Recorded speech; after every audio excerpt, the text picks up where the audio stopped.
నివాసం చేయడానికి మీ విశ్వాసం అడ్డుగా ఉంది. ప్రభువు మీలో నివాసం చేయడానికి, మీలో రావడానికి అనేక ఆటంకాలు ఉన్నాయి. కాబట్టి గుమ్మములారా మీ యొక్క తల పైకెత్తుకోండి, ఎందుకంటే ప్రభు మీలోకి రావాలి. పురాతనమైన తలుపులారా మీ తల పైకెత్తుకోండి, ప్రభు మీలో రావాలి. చూడండి, నేటి సంఘాల్లో ప్రభు లోపలికి రాకుండా మార్గాలన్నీ కూడా కుంచుకుపోయినాయి. అబ్రహాం చెబుతున్నాడు, ఈ మాటలు ఎవరు పలుకుతున్నారు? అబ్రహాం పలుకుతున్నాడు. దావీదు ద్వారా అబ్రహాం మాట్లాడుతున్నాడు. క్రీస్తు సమాధిని జయించి పరలోకానికి వెళుతున్నప్పుడు క్రీస్తుతో పాటుగా తిరిగి లేచినట్టు అబ్రహాము మరియు పురాతనమైన పితరులు వారందరూ కూడా క్రీస్తుతో పాటుగా లేచి వాళ్ళు ప్రయాణం చేసుకుంటూ వెళ్తున్నప్పుడు మరి ఆయన వెళ్తూ ఉంటే ఆయనకి ముందుగా అబ్రహాము నడుచుకుంటూ వెళ్ళి ఆయన మాట్లాడుతున్నాడు, గుమ్మములారా మీ తల పైకెత్తుకోండి, పురాతనమైన తలుపులారా మీ తలను పైకెత్తుకోండి. అబ్రహాం చెబుతున్నారు. ఎవరి గుమ్మములు? నేటి కాలపు విశ్వాసులు. ఎవరి పురాతనమైన తలుపులు? మనకంటే ముందుగా ఈ లోకానికి వచ్చి వెళ్ళిపోయిన వారు. మనకే మన పితరులకి కలిపి చెబుతున్నాడు అబ్రహాము. ఏమని? మహిమగల రాజు నీ లోపలికి రావడానికి ఇష్టపడుతున్నాడు, మీ హృదయాలను మీరు పైకెత్తుకోండి. హల్లెలూయా. మీరు మీ హృదయాన్ని, మీ యొక్క ద్వారాన్ని మూసుకొని ఉంచొద్దు. మహిమగల రాజు నీ లోపలికి రావడానికి సిద్ధపడుతున్నాడు, ఇష్టపడుతున్నాడు. కాబట్టి గుమ్మములారా, సంఘమా, అత్యున్నతమైన సంఘమా, ఓ క్రీస్తు నీ లోపలికి రావడానికి అరువుగా నీ గుమ్మలు పైకెత్తుకోండి. ఓ పితరులారా, ఓ అబ్రహాము, ఇస్సాకు, యాకోబులు ఓ కాలంలో జీవించిన ఓ పితరులారా, ప్రవక్తలారా, క్రీస్తు మానవ శరీరంగా ఈ లోకానికి వచ్చాడు. ఆ వాక్యము నీ లోపలికి వచ్చినట్లుగా మీ తలను పైకెత్తుకోండి. అబ్రహాము దావీదు ద్వారా, కీర్తనకారుడు ద్వారా మాట్లాడుతున్నాడు. మీరు మీ హృదయాలను పైకెత్తుకోండి, ఎందుకంటే మీ ఆచారాలతో, అవిశ్వాసాలతో, కట్టుబాట్లతో క్రీస్తు మీ లోపలికి రావడానికి అవకాశం లేకుండా మీ ద్వారాలన్నీ కూడా చిన్నగా అయిపోయినాయి. కాబట్టి మీరు వాటిని ఏం చేయాలి? విశాలం చేయండి. క్రీస్తు మీ లోపలికి రావాలి. మన పితరులు కూడా ఈ వర్తమానం ద్వారా వాళ్ళు కూడా వాళ్ళ యొక్క హృదయాల్ని విశాలం చేయాలి, క్రీస్తు లోపలికి వచ్చినట్లుగా. మాకు యోహాను ఏం చేస్తాడు? వెళ్ళి మన పితరులకి వర్తమానం బోధిస్తున్నాడు. మనం ఏదైతే నమ్ముతున్నామో ఈ సందేశాన్ని యోహాను మన పితరులకు బోధిస్తూ ఉన్నారు. కాబట్టి ఇప్పుడు ఏమవుతుందండి, మనం ఏ విధంగా అయితే క్రీస్తు మన లోపలికి వచ్చినట్లుగా మన గుమ్మములను మనం వెడల్పు చేసుకున్నాము, విశాలం చేసుకున్నాము, అలాగే మన పితరులు కూడా వారి యొక్క హృదయాలను, వారి యొక్క పురాతనమైన తలుపులను వాళ్ళు కూడా ఏం చేస్తున్నారు? క్రీస్తు లోపలికి వచ్చినట్లుగా వాళ్ళ హృదయాలు విశాలం అవుతా ఉన్నాయి. ఆ యొక్క యోహాను, ప్రకటన గ్రంథ యోహాను, ఇప్పుడు మనం ఏదైతే మనం మాట్లాడుకుంటున్నామో ఆ యోహాను ఈ యొక్క మాటలను విని అక్కడికి వెళ్ళి వాళ్ళతో మాట్లాడుతున్నారు. 6 పరిమాణంలో ఉన్నట్టుగా పరిశుద్ధులతో మాట్లాడుతున్నాడు ఆయన. అబ్రాము, ఇస్సాకు, యాకోబు, మనం అనుకున్నాం కదా, ఇదిగో దేవుడి దగ్గరికి వచ్చినప్పుడు దేవుడు నీకు ఒక అక్షరాన్ని కలిపాడు కదా, హెచ్ అనే అక్షరం కలిపి హామనే పేరు నీకు ఇచ్చాడు కదా దేవుడు, అబ్రహాం ఇచ్చాడు కదా. ఇప్పుడు చూడండి, ఇప్పుడు ఆయన పేరు బ్రెన్హాం. ఎవరు చెప్తున్నారు ఈ మాట? యోహాను. ఇప్పుడు మనం మాట్లాడుకునే మాటలు విని యోహాను 6వ పరిమాణంలోకి వెళ్ళి ఆయన బోధిస్తున్నాడు. ఆయన మరలా దేశానికి, రాజులకి ఆయన బోధిస్తున్నాడు ఆయన యోహాను. మనం ఏం మాట్లాడుకుంటామో ఈ విషయాలన్నీ కూడా మన పితరుల యొద్దకు ఇవన్నీ కూడా మరలా చేర్చబడుతూ ఉన్నాయి. వాళ్ళ యొక్క హృదయాల్ని మరలా ఈ యొక్క క్రీస్తుని, ఈ కాలంలో బయలుపరచబడిన క్రీస్తుని వారు చేర్చుకుంటున్నారు. ఇప్పుడు నువ్వు ఏదైతే నమ్ముతున్నావో ఈ విశ్వాసమే చివరి విశ్వాసము. ఈ విశ్వాసమే ప్రపంచం అంతా నమ్మాల్సింది. హల్లెలూయా. కాబట్టి గుమ్మములారా మీ యొక్క తలలు పైకెత్తుకోనండి. హల్లెలూయా. ఎందుకంటే మహిమ గల రాజు నీ లోపలికి రావాలి. నీలో ఉన్న కట్టుబాట్లు, నీలో ఉన్న ఆచారాలు, వాటన్నిటిని మీరు తీసివేసి మీ హృదయాల్ని విశాలపరచుకోనండి. ప్రభువుని మీలోనికి ఆహ్వానించండి. మన పితరులు కూడా అతి త్వరలో వాళ్ళు కూడా ఆయన్ని ఆహ్వానించబోతున్నారు. దాన్ని మన దృశ్యంలో చూడబోతున్నాం. అది దేవుడు మరి అబ్రహాం యొక్క ఆలోచనల్ని దావీదు ద్వారా మరి బైబిల్ రాసించారైనా ఈ చివరి కాల సమయంలో వాటిని మన కనులు ఎదుట దానిని దేవుడు నెరవేరుస్తున్నాడు ఆ యొక్క వాక్యాన్ని. హల్లెలూయా. ప్రభుకి స్తోత్రం కలుగుగాక. ఏలియా దేవుడు ఎక్కడున్నాడు? ఏలియా ఈ భూమి మీద జీవించాడు. ఆయన తల్లిదండ్రులు ఎవరో తెలియదు, ఎక్కడ పెరిగాడో తెలియదు, ఎక్కడ పుట్టాడో తెలియదు, ఎక్కడ వర్తమానం ఇచ్చాడో తెలియదు. ఒకేసారిగా అరణ్యం నుంచి వంగిపోయిన నడుముతో కర్రతో నెలిసిపోయిన జుట్టుతో ఆ యొక్క ప్రజల మధ్యకి వచ్చాడు ఆయన. నేరుగా ఆహాబు దగ్గరికి వెళ్ళాడు, యెజెబెల్ దగ్గరికి వెళ్ళాడు. ఆ గడియకు సంబంధించిన వాక్యం బయలుపరచడం మొదలు పెట్టాడు ఆయన. ఆయన ఎవరో కూడా ఎవరికి కూడా తెలియదు. నేరుగా ప్రవక్త ఆ కాలానికి ఎలాంటి సందేశం ఇవ్వాలని దేవుడు నిర్ణయించారో ఆ ప్రవక్త ఏలియా ఆ కాలానికి ఆ యొక్క సందేశం ఇచ్చారు ఆయన. ఆ కాలంలో ఇవ్వబడిన సందేశాన్ని అక్కడ అనేక మంది తిరస్కరించారు. అందులో మొదటి స్త్రీ యెజెబెలు వాక్యాన్ని తిరస్కరించింది, ప్రవక్తని గౌరవించలేదు. అంతేకాదు ప్రవక్తని బంధించాలని చూసింది. కానీ దేవునికి ప్రవక్తను బంధించడం ఇష్టం లేదు. ఎందుకంటే ఆయన ఎవరైనా దేవుని యొక్క సేవకుడు. ఒక అన్య స్త్రీ, దేవుని ఎరిగిన ఒక అన్య స్త్రీ బంధించడము ఆయనకి ఏమాత్రం కూడా ఇష్టం లేదు. ఆయన అక్కడి నుంచి దూరంగా పంపించాడు. కాకుల ద్వారా ఆహారం ఇచ్చాడు. ఆ చెరువు ఎండిపోయింది, ఆహారము అయిపోయింది. ఇప్పుడు నేను నీకు మరొక చోట ఆహారం సిద్ధం చేస్తున్నా, నువ్వు అక్కడికి వెళ్ళమని చెప్పాడు. చెరువు ఎండిపోయింది, కాకులు ఆహారం తీసుకురావడం మానేసి ప్రభు ఏమంటున్నారు, నీకు మరొక చోట ఆహారం సిద్ధం చేస్తాను, నువ్వు అక్కడికి వెళ్ళి. ఈసారి అంతకుముందు ఆయన ఒంటరిగా ఉన్నాడు, కానీ ఇప్పుడు ఒక స్త్రీ దగ్గరికి రాబోతున్నాడు ఆయన, సారైపోతూ విధవరాలు. ఈసారి నీకు ఆహారం అక్కడ సిద్ధం చేసేయండి. ఆయన నేరుగా బయలుదేరి ఆ స్త్రీ దగ్గరికి వచ్చారు, ఆమెతో మాట్లాడారు. ఆ చనిపోవడానికి సిద్ధంగా ఉంది ఆమె. అలాంటి సమయంలో ప్రవక్త ఆ ఇంట్లోకి వెళ్ళాడు.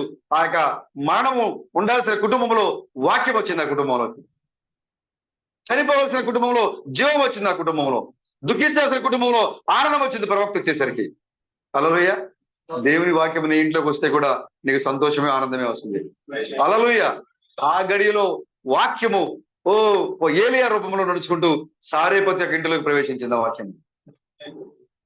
చూడండి, ఆ యొక్క మందసము ఓబేదెదోము ఇంటిలో పెట్టారు. ఇంకా ఎక్కడా కూడా ఆ యొక్క మందసము ఆగలేదు. ఫిలిస్తీన్ల దేశంలో ఉంది ఆ మందసము, దానికి అక్కడ స్థానం లేదు, అది అక్కడ నిలబడే వస్తువు కాదు. ఫిలిస్తీన్ల దేవతల గుడిలో మనసాన్ని పెట్టారు. వాళ్ళ దేవత పక్కనే ఈ యొక్క దేవుని కూడా పెట్టారు. ఆయన కూడా దేవుడు అక్కడ నిలబడలేదు. దేవుడు తన స్థానం ఎక్కడో నేరుగా అక్కడికి వచ్చేస్తాడని. ఆమేన్. ఒకవేళ నువ్వు ఎక్కడైనా పెట్టాలనుకున్నా దేవుడు అక్కడ ఉన్నాడు బ్రదర్. ఆయన ఎక్కడైతే నిర్ణయించుకున్నాడో, ఎక్కడ ఉండాలనుకున్నాడో ఆయన తిరిగి ఆయన అక్కడికి వచ్చేస్తారు. ఆయన దేవుడు ఏర్పాటు చేసుకున్న ఆరాధన స్థానానికి ఆయన వచ్చేస్తారు అక్కడ. ఫిలిస్తీన్లు దాన్ని ఆవచేద్దామని చూశారు. ఇతరు కూడా దేవుడే కదా, మన దేవుడు పక్కన పెడదామని చూశారు. ఆ దేవుడు పక్కన పెట్టారు తీసుకెళ్ళి. అది ఏం జరిగిందో మనకు తెలుసు కదా. దాగోని యొక్క విగ్రహం ఏమైపోయింది, సాగిలి పడిపోయి 3వ రోజున మొత్తం ఎక్కడెక్కడ విరిగిపోయింది. వాళ్ళకి భయం వేసింది. దాని వెంటనే అక్కడి నుంచి పంపించేశారు. అప్పుడు మందసము దాని మీద మహిమ లేదు బ్రదర్, దాంట్లో మహిమ లేదు. అందుకోసం ఫిలిస్తీన్లు పట్టుకున్నా కూడా వాళ్ళకి ఏం కాలేదు. అక్కడి నుంచి ఆ యొక్క మందసము ప్రయాణం చేసుకుంటూ ఎప్పుడైతే బెత్లెహేముకి, ఎప్పుడైతే యాజకుడైన ఓబేదెదోము యొక్క ఆ ప్రాంతంలోకి వచ్చిందో, అప్పుడు ఆ యొక్క ఖాళీగా ఉన్నట్లుగా ఆ యొక్క మందసము మహిమ లేకుండా ఉన్నటువంటి ఆ యొక్క మందసం మీదకి యెహోవా మహిమ దిగి వచ్చేసింది. దేవుని యొక్క సన్నిధి వచ్చేసింది ఆ యొక్క మంచం మీదకి. ఎప్పుడైతే దేవుని యొక్క సన్నిధి ఉన్న యొక్క మంచము ఓబేదెదోము యొక్క ఇంటిలో పెట్టబడిందో, ఓబేదెదోము ఏమైపోయాడు, ఆశ్చర్యించబడ్డాడు. ఆ వార్త దావీదు దగ్గరికి వెళ్ళిపోయింది. మందసము ఓబేదెదోము ఇంట్లో ఉండడం వల్ల యెహోవా ఓబేదెదోముని ఆశీర్వదించాడు. ఆయన ఆస్తి బాగా పెరిగిపోయింది, ఆయన బాగా బహు ఆశీర్వకర్తగా మారిపోయాడు ఆయన అని ఎప్పుడైతే దావీదు తెలిసిపోయిందో, వెంటనే దావీదు మందసాన్ని అక్కడ తీసుకురావడం ప్రారంభం చేశాడు. ప్రవక్త ఎక్కడుంటే అక్కడ ఆశీర్వాదము, దేవుని వాక్యం ఎక్కడుంటే అక్కడ ఆశీర్వాదము. ఈ యొక్క సారైపోదు ఆ విధవరాలు అనుకుంటుంది, ఈ రోజుతో మా ఇంటిలో ఉన్న నూనె అయిపోద్ది, ఆ పిండి అయిపోద్ది, ఇక ఈ రోజుతో ఈ రొట్టె తిని మేము చనిపోతాము, ఇక రేపు రేపు ఎల్లుండి ఆహారం లేక మేము కూడా చనిపోయే పరిస్థితి మాకు వచ్చేసింది అని ఆమె బాధపడుతూ వేదన పడుతూ తన కుమారుడి గురించి వేదన పడుతూ ఆమె పొలంలో ఏడుతా ఉంది. కానీ అనుకోకుండా ప్రవక్త ఆమెతో మాట్లాడుతాడు. వచ్చి చనిపోవలసిన ఇంటిలో ఏమొచ్చింది బ్రదర్, జీవం వచ్చింది. దుఃఖపడాల్సిన ఇంట్లో ఏముంది బ్రదర్, ప్రపంచమంతా కరుగుతూ ఉంది. సారేపతి ఇంటిలో ఆహారం ఉంది, సారేపతి ఇంటిలో వాక్యం ఉంది. హల్లెలూయా. నేడు ప్రపంచమంతా కరువులోనే ఉంది, కానీ నీ దగ్గర ఆహారం ఉంది. హల్లెలూయా. ఎందుకంటే దుఃఖించాల్సిన నువ్వు, మరణించాల్సిన నువ్వు ప్రవక్త యొక్క వాక్యం దగ్గరికి వచ్చింది కాబట్టి నీ దుఃఖము, నీ కన్నీరు, నీ నిట్టూర్పు అన్ని ఎగిరిపోయింది. వాక్యం ఎక్కడ ఉంది అంటే నీ దగ్గరే ఉంది, నీ ఇంటిలోనే ఉంది, నీ లోపలే ఉంది వాక్యం. ప్రవక్త ఎక్కడైతే ఉన్నారో అక్కడ ఆశీర్వాదం ఉంది. హల్లెలూయా. ఈ యొక్క ఏలియాని బంధించడము దేవునికి ఇష్టం లేదు. సారెప దగ్గరికి వెళ్ళాడు ఆయన, అక్కడ పోషించబడ్డారు. అక్కడి నుంచి మరలా గద్దించడానికి మరలా రాజు దగ్గరికి వచ్చాడు ఆయన. ఈసారి ఆమె చంపడానికి ప్రయత్నం చేసింది, కానీ ఆయన తప్పించబడ్డాడు. ఏలియా అడుగుతున్నాడు, ప్రభువా నేను ఇక్కడ ఉండను, నేను వచ్చేస్తాను, నన్ను తీసుకెళ్ళిపో అని అడిగినప్పుడు దేవుడు తన సేవకుడైన ఏలియాను చంపడము దేవునికి ఇష్టం లేదు, మరణించడము ఇష్టం లేదు, బంధించడము ఇష్టం లేదు. బంధించడం ఇష్టం లేదు కాబట్టి యెజెబెలు నుంచి దూరంగా పంపించాడు. చనిపోవడం ఇష్టం లేదు కాబట్టి ఏలియాని యోర్దానికి అవతల పక్క రమ్మని పిలిచాడు ఆయన. నేను నీకు చెప్పే ప్రాంతానికి నువ్వు అని చెప్పి రహస్యంగా ఏలియాకి స్థలం చెప్పాడు దేవుడు. ఇప్పుడు ఏలియా తనతో ఉన్న వారిని వదిలించుకొని వెళ్ళాలి. ఎవరున్నారు తనతో? ఎలీషా ఉన్నాడు. ఇప్పుడు వెళ్ళాలంటే ఎవరు వెళ్ళాలి? ఏలియా ఒక్కడే వెళ్ళాలి, కానీ ఆయనతో పాటు ఎవరున్నారు? ఎలీషా ఉన్నారు. ఇప్పుడు ఎలీషాను వదిలించుకొని ఆయన దేవుడు చెప్పిన స్థలానికి రావాలి అని చెప్తున్నాడు. గిల్గాల్లోకి వచ్చాడు ఆయన. అయ్యా నువ్వు ఇక్కడ ఉండు, నేను వెళ్ళిపోతాను, యెహోవా జీవముతోడు నేనే వస్తా, నీ జీవముతోడు నేను నీతో వస్తాను. గిల్గాలు అనే ప్రాంతంలో వదిలిపెట్టమని చూశాడు, కానీ ఎలీషా ఈ గిల్గాల్లో నేను ఉండలేను, ఎందుకంటే ఈ యొక్క పాపం ఇది. గిల్గాలు అర్థం ఏంటి? దొర్లించుట. గిల్గాలుగా దొర్లించుట. దేవుడు ఆ ప్రాంతంలో నీ పాపాలన్నీ కూడా దొర్లించి వేస్తా ఉన్నాడు. ఎలీషా అంటున్నాడు, ఈ ప్రాంతంలో నేను ఉండను, నన్ను ఇక్కడి నుంచి దొర్లించుకుంటూ తీసుకెళ్ళిపో, నీతో పాటు నేను వచ్చేస్తాను. అక్కడి నుంచి ఎక్కడ తీసుకెళ్ళాడు? గిల్గాల తర్వాత బెతేలు అర్థం ఏంటి? దేవుని యొక్క ఇల్లు. అక్కడికి వెళ్ళిన తర్వాత నువ్వు ఇక్కడ ఉండు, లేదు నిన్ను యెహోవా జీవముతోడు నీ జీవముతోడు నేను నీతోనే వస్తాను. ఆ తర్వాత మరలా అక్కడి నుంచి ఎక్కడ తీసుకెళ్ళాడు?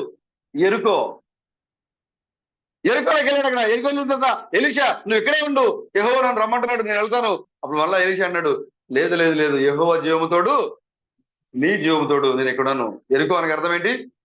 లోకము, శాపము, సువాసన కలిగిన దేశం అది ఎరుకో. నేనున్న ఇక్కడ. తర్వాత ఏమొచ్చింది? ఇప్పుడు యోర్దాను వచ్చింది. మళ్ళా యోర్దాను అనగా మరణము. మళ్ళా అడిగాడు ఎలీషా ఎక్కడే ఉండు, లేదు యెహోవా జీవముతోడు నేను నీతోనే వస్తాను. వదిలిపెట్టట్లా. ఆయన వదిలించుకుందాం అనుకున్నాడు, కానీ వదిలిపెట్టట్లా. హల్లెలూయా. మనం వదిలిపెట్టం బ్రదర్, ఎందుకంటే వాక్యం యొక్క విలువ ఏంటో మనకు తెలుసు. ఏ ప్రాంతంలో కూడా మనం ఆగలేము. మనం అది ఎలాంటి స్థలమైనా సరే మనం విడిచిపెట్టలేదు. ఎలీషా ఏలియాని విడిచిపెట్టి ఎక్కడ ఆగలేదు. ఆయన అంటున్నాడు, నేను ఎక్కడ ఆగను, నా యజమానుడా, నా ఏలినవాడా, యెహోవా జీవముతోడు నీ జీవముతోడు నీతోనే ఉంటాను నేను. మనం ఎక్కడ నాగేమో బ్రదర్? పెంతెకోస్తు నిన్ను ఆపిందా? బాప్టిస్ట్ నిన్ను ఆపిందా? మెథడిస్ట్ నిన్ను ఆపిందా? ఆర్సీఎం నిన్ను ఆపిందా? సిఎస్ఐ నిన్ను ఆపిందా? మనల్ని ఎవరు ఎక్కడే బంధించలేరు, ఎక్కడ ఆపలేరు మనల్ని. ఎందుకంటే మనము వాక్యముతో ప్రయాణం చేసుకుంటూ వస్తా ఉన్నాం. మనం హల్లెలూయా. ఇప్పుడు చివరి ఘట్టానికి వచ్చే మనము ఎక్కడున్నామంటే యోర్దాను దగ్గర ఉన్నాం. మనం మరణం దగ్గర ఉన్నాం. మనం ఇప్పుడు ఈ సమయంలో కూడా మనం చెప్తున్నాము, మనల్ని ఏది కూడా వేరు చేయలేదు. యెహోవా జీవముతోడు నీతో పాటే నేనుంటా. హల్లెలూయా. అయితే ఏలీ అంటున్నాడు, అయితే నాతో పాటు నువ్వురా. కాబట్టి ఏం చేశాడు ఆయన? తన మీద ఉన్న దుప్పటిని యోర్దాను మీద కొట్టగా అది 2 పాయలుగా చీలిపోయింది. ఏలియా మరియు ఎలీషా ఇద్దరు నడుస్తూ యోర్దాను దాటారు. ఎప్పుడైతే యోర్దానుని దాటారో అప్పుడు చూశాడు ఎవరు? ఎలీషా. అప్పుడు కనబడుతోంది ఏలియా యొక్క స్థితి. అగ్ని రథాలు అటువైపున సిద్ధంగా ఉన్నాయి. ఆయన వెళ్ళి దాన్ని ఎక్కుతున్నాడు. ఎలీషాకి అర్థమైపోయింది, నా యజమానుడు వెళ్ళిపోతున్నాడు. నా యజమానుడా అని కేకలు పెడతా ఉన్నాడు. హల్లెలూయా. ఎప్పుడైతే యోర్దానుని దాటాడో ఏలియాకి అర్థమైపోయింది, ఎలీషాకి అర్థమైపోయింది, మాకు మరణమే లేదు. హల్లెలూయా.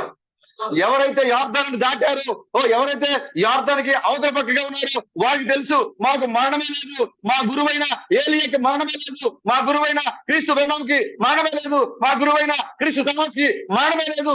కారణము మేము యోర్దాన్ని చేర్చబడి ఎదురుకు వచ్చాం. మేము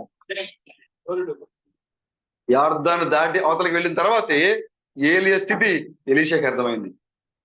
ఇప్పుడు నీకు కూడా క్రీస్తు బెణముతో క్రీస్తు థామస్తో ఆ యార్దాన్ని ఆ యొక్క అనుభవాన్ని చేదు అనుభవాన్ని దాటి ముందుకు వచ్చిన తర్వాతే ఓ లోకమంతా అనుకుంటుంది మీ గురువైన ఏలియా చనిపోయి ఉంటాడు, ఎక్కడ దేవుడు ఆత్మ పైకి తీసుకెళ్ళి ఎక్కడ వదిలేసి ఉంటుంది, అరణ్యంలో ఎక్కడ పడిపోయి ఉంటాడు అనుకుంటున్నారు వాళ్ళు.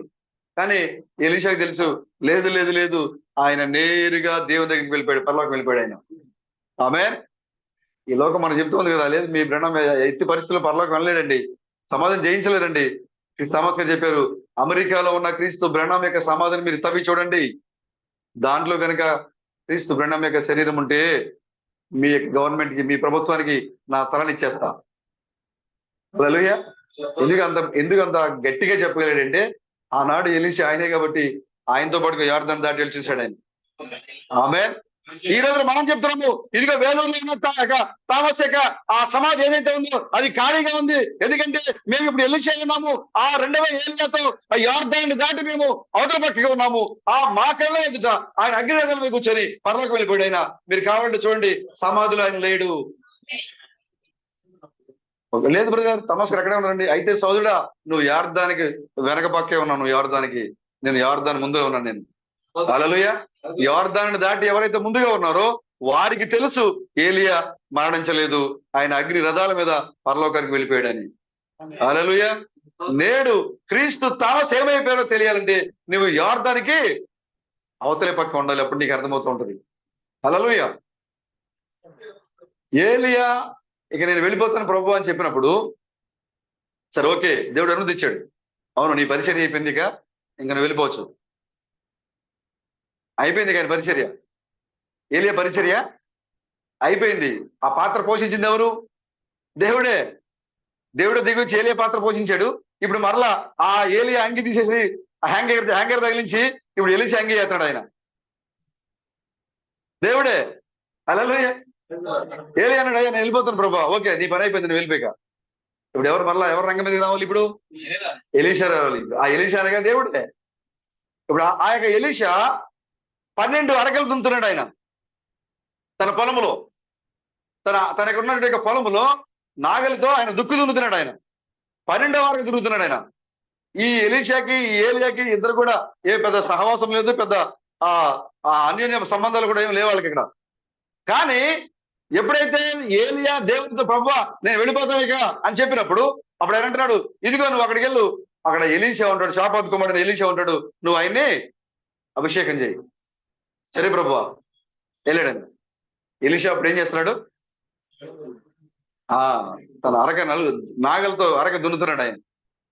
ఎదురుగా వెళ్ళి ఎలీషా అన్నాడు, అయ్యా ప్రభు నిన్ను అభిషేకించమన్నారు. అవునా బ్రదర్, గాడ్ బ్లెస్ యు, నేను వచ్చేస్తా. ఎవరు మాట్లాడారా? ఏది ఒక బొమ్మ చిత్రం గీసి చూపించండి,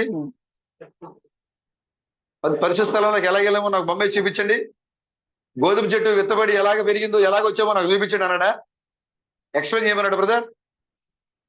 ఎలీషాలో ఏముంది? 6వ ఇంద్రియం ఉంది. హల్లెలూయా. ఎప్పుడైతే ఏలియా వెళ్ళి అయ్యా ప్రభు నిన్ను రమ్మంటున్నాడు, నిన్ను అభిషేకించమన్నాడు, ఎప్పుడైతే ఏలియా మాట్లాడుతున్నారు, ఎలీషా వెంటనే ఓకే నేను సిద్ధంగా ఉన్నా. ఏం చేశాడు ఆయన దున్నే అరక ఏదైతే ఉందో, నాగలి ఏదైతే ఉందో, ఆ 2 ఎడ్లను బలిగా ఇచ్చాడు యెహోవా. ఏం బ్రదర్, జీవనోపాధి కదా, తన జీవనోపాధి అదే కదా, అది పండిస్తే కదా ఆహారం. ఆలోచించాడా ఎలీషా? ఆలోచించలేదు. సరే రమ్మన్నాడు కదా, సరే ఆ ఎద్దును ఎందుకు బలిగా ఇవ్వాలి, వెళ్ళిపోవచ్చు కదా. God bless you brother. ఒకవేళ ఎడ్ల బండి అరక అలాగే ఉందనుకో, మళ్ళీ రావాలనిపిస్తుంది దీనికి. ఆ ఎడ్ల బండి అలాగే ఉందనుకోండి, ఆ ఎడ్లు అలాగే ఉన్నాయి అనుకోండి, మళ్ళా అరకు ఆ నాగలు అలాగే ఉందనుకోండి, ఆయన మరలా వెనక్కి వచ్చి దాన్ని పట్టుకోవాలనిపిస్తుంది. అందుకోసం ఏం చేశాడు ఆయన? ఆ 2 ఎడ్లను యెహోవాకి బలిగా అర్పించి ఆ అరకను ఏం చేశాడు? వెరకొట్టి వాళ్ళకి దానికి బలిపీఠం కింద వేసి దాంట్లో తగలబెట్టేశాడు ఆయన. ఈ కాలంలో పంపడిన ఎలీషా కూడా అదే చేశాడు ఆయన. ఆయన తన సర్టిఫికెట్ తీసుకెళ్ళి లోపల పడే సర్టిఫికెట్ వచ్చాడు. కానీ ఒకవేళ సర్టిఫికెట్లు కనుక మరలా బీరువాలో అలాగే ఉండుంటే, ఒకవేళ నా కుటుంబం కష్టాల్లో ఉన్నప్పుడు, ఇబ్బందుల్లో ఉన్నప్పుడు నాకు జాబ్ చేయాలనిపిస్తుంది, కాబట్టి ఈ సర్టిఫికేట్ తీసుకెళ్ళి మరలా నేను జాబ్లో ఉద్యోగంలో జాయిన్ అవుతా. మళ్ళా దేవుని యొక్క ఉద్దేశం చేశారు, దేవుని యొక్క ఉద్దేశం ఆగిపోతుంది నా యొక్క ఆలోచన వల్ల. కాబట్టి అసలు ఈ సర్టిఫికేట్ లేకుండా ఉంటేనే మంచిది. దాన్ని ముక్కలుగా చింపి అవతల పడేశాడు ఆయన. ఆయన యొక్క 24-25 సంవత్సరాల యొక్క శ్రమది. ఆయన చదివినట్టుగా దానికి గుర్తింపుగా కూడా సర్టిఫికెట్ అది. కానీ ఏ మాత్రం ఆయన ఆలోచించకుండా అవలేలుగా మొత్తం దాన్ని చింపేసి ముక్కలు అవతల పడేశాడు ఆయన. ఇక్కడ ఈ ఎలీషా కూడా ఆయన ఎప్పుడైతే ఏలియా వచ్చి దేవుడు నిన్ను పిలుస్తున్నారు సేవకి, అభిషేకించమని చెప్పారు, ఆయన ఎప్పుడైతే ఏలియా చెప్పాడో వెంటనే ఎలీషా తన యొక్క పనిని, తన యొక్క జీవనోపాధిని మొత్తాన్ని విడిచిపెట్టేశాడు. ఇంటికి ఒక మాట చెప్పొస్తానని చెప్పొచ్చాడు ఆయన. అప్పటి నుంచి ఏలియాతోనే ఉన్నాడు ఆయన. హల్లెలూయా. ఎప్పుడైతే ఈ యొక్క ఎలీషా ఏలియాతో పాటు వెళ్ళాడు, అగ్ని రథాల మీద ఏలియా వెళ్ళిపోవడం చూశాడు. అప్పుడు ఆయన కేక వేస్తున్నాడు. కేక వేస్తుంటున్నాడు, ఓ ఏలినవాడా, యజమానుడా, కేక వేస్తున్నాడు. నా నుంచి నీకేం కావాలి? నన్ను విడిచిపెట్టకుండా వెంబడిస్తున్నావు, ఏం కావాలి నీకు? ఏలియా అడుగుతున్నాడు, నా నుంచి నీకేం కావాలి? నేను గిల్గాల్లో ఆగిపోమన్నా ఆగలేదు నువ్వు, ఎరుకలో ఆగిపోమన్నా ఆగలేదు నువ్వు, బేతల్లో ఆగిపోమన్నా ఆగలేదు నువ్వు, యోర్దానికి అవతల పక్క ఆగిపోమన్నా ఆగలేదు నువ్వు, యోర్దాన్ని దాటి అవతల పక్క వచ్చావు. నువ్వేం ఆశిస్తున్నావు? హల్లెలూయా. ఏం ఆలోచిస్తున్నాడు బ్రదర్? నీలో ఉన్న ఆత్మ నాకు డబుల్ పోర్షన్ కావాలి. హల్లెలూయా. వెండి బంగారం వజ్రాలు ఆస్తులు అంతస్తులు కాదు, ఆల్రెడీ ఉన్న భూమిని వదిలిపెట్టొచ్చాడు ఆయన. ఏమడుగుతున్నాడు ఆయన? నీలో ఉన్న ఆత్మ నాకు 2 పాలు కావాలి, నాకు డబుల్ పోర్షన్ మినిస్ట్రీ కావాలి. హల్లెలూయా. ఏలియా అంటాడు, అబ్బో చాలా కష్టమైన అడిగేది. మీరు చదువు ఇంటికి వెళ్ళిన తర్వాత ఏలియా అన్నాడు, అబ్బో చాలా కష్టతరమైన అడిగేవే, అయినా నీకు ఒక సూచన ఇస్తానండి. నేను వెళ్ళేటప్పుడు కనుక నీకు కనపడితే నీకు జరిగిపో. హల్లెలూయా. నేను వెళ్ళేటప్పుడు కనుక నువ్వు నన్ను చూడగలిగావా? నువ్వు అడిగింది నీకు వచ్చేస్తుంది. ఇప్పుడు క్రీస్తు సమాధిలో లేడు, ఆయన పరలోకంలో ఉన్నది.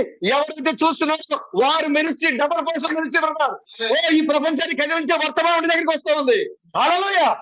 నీవు మాత్రమే ఆయన సమాధిలో లేడు, ఆయన వెళ్ళిపోయాడు అని నీ కట్టడం చూస్తూ ఉన్నావు కాబట్టి నీ మీదకి నీకు వచ్చా ఉంది. ఇక్కడ మిగతా వాళ్ళు చూడలేదు కాబట్టి డబుల్ పోర్షన్ మినిస్ట్రీ లేదు. అక్కడ నీ దగ్గర ఎందుకుంది? నువ్వే ఎందుకు కూర్చొని ఏంటి వెళ్ళలేదు?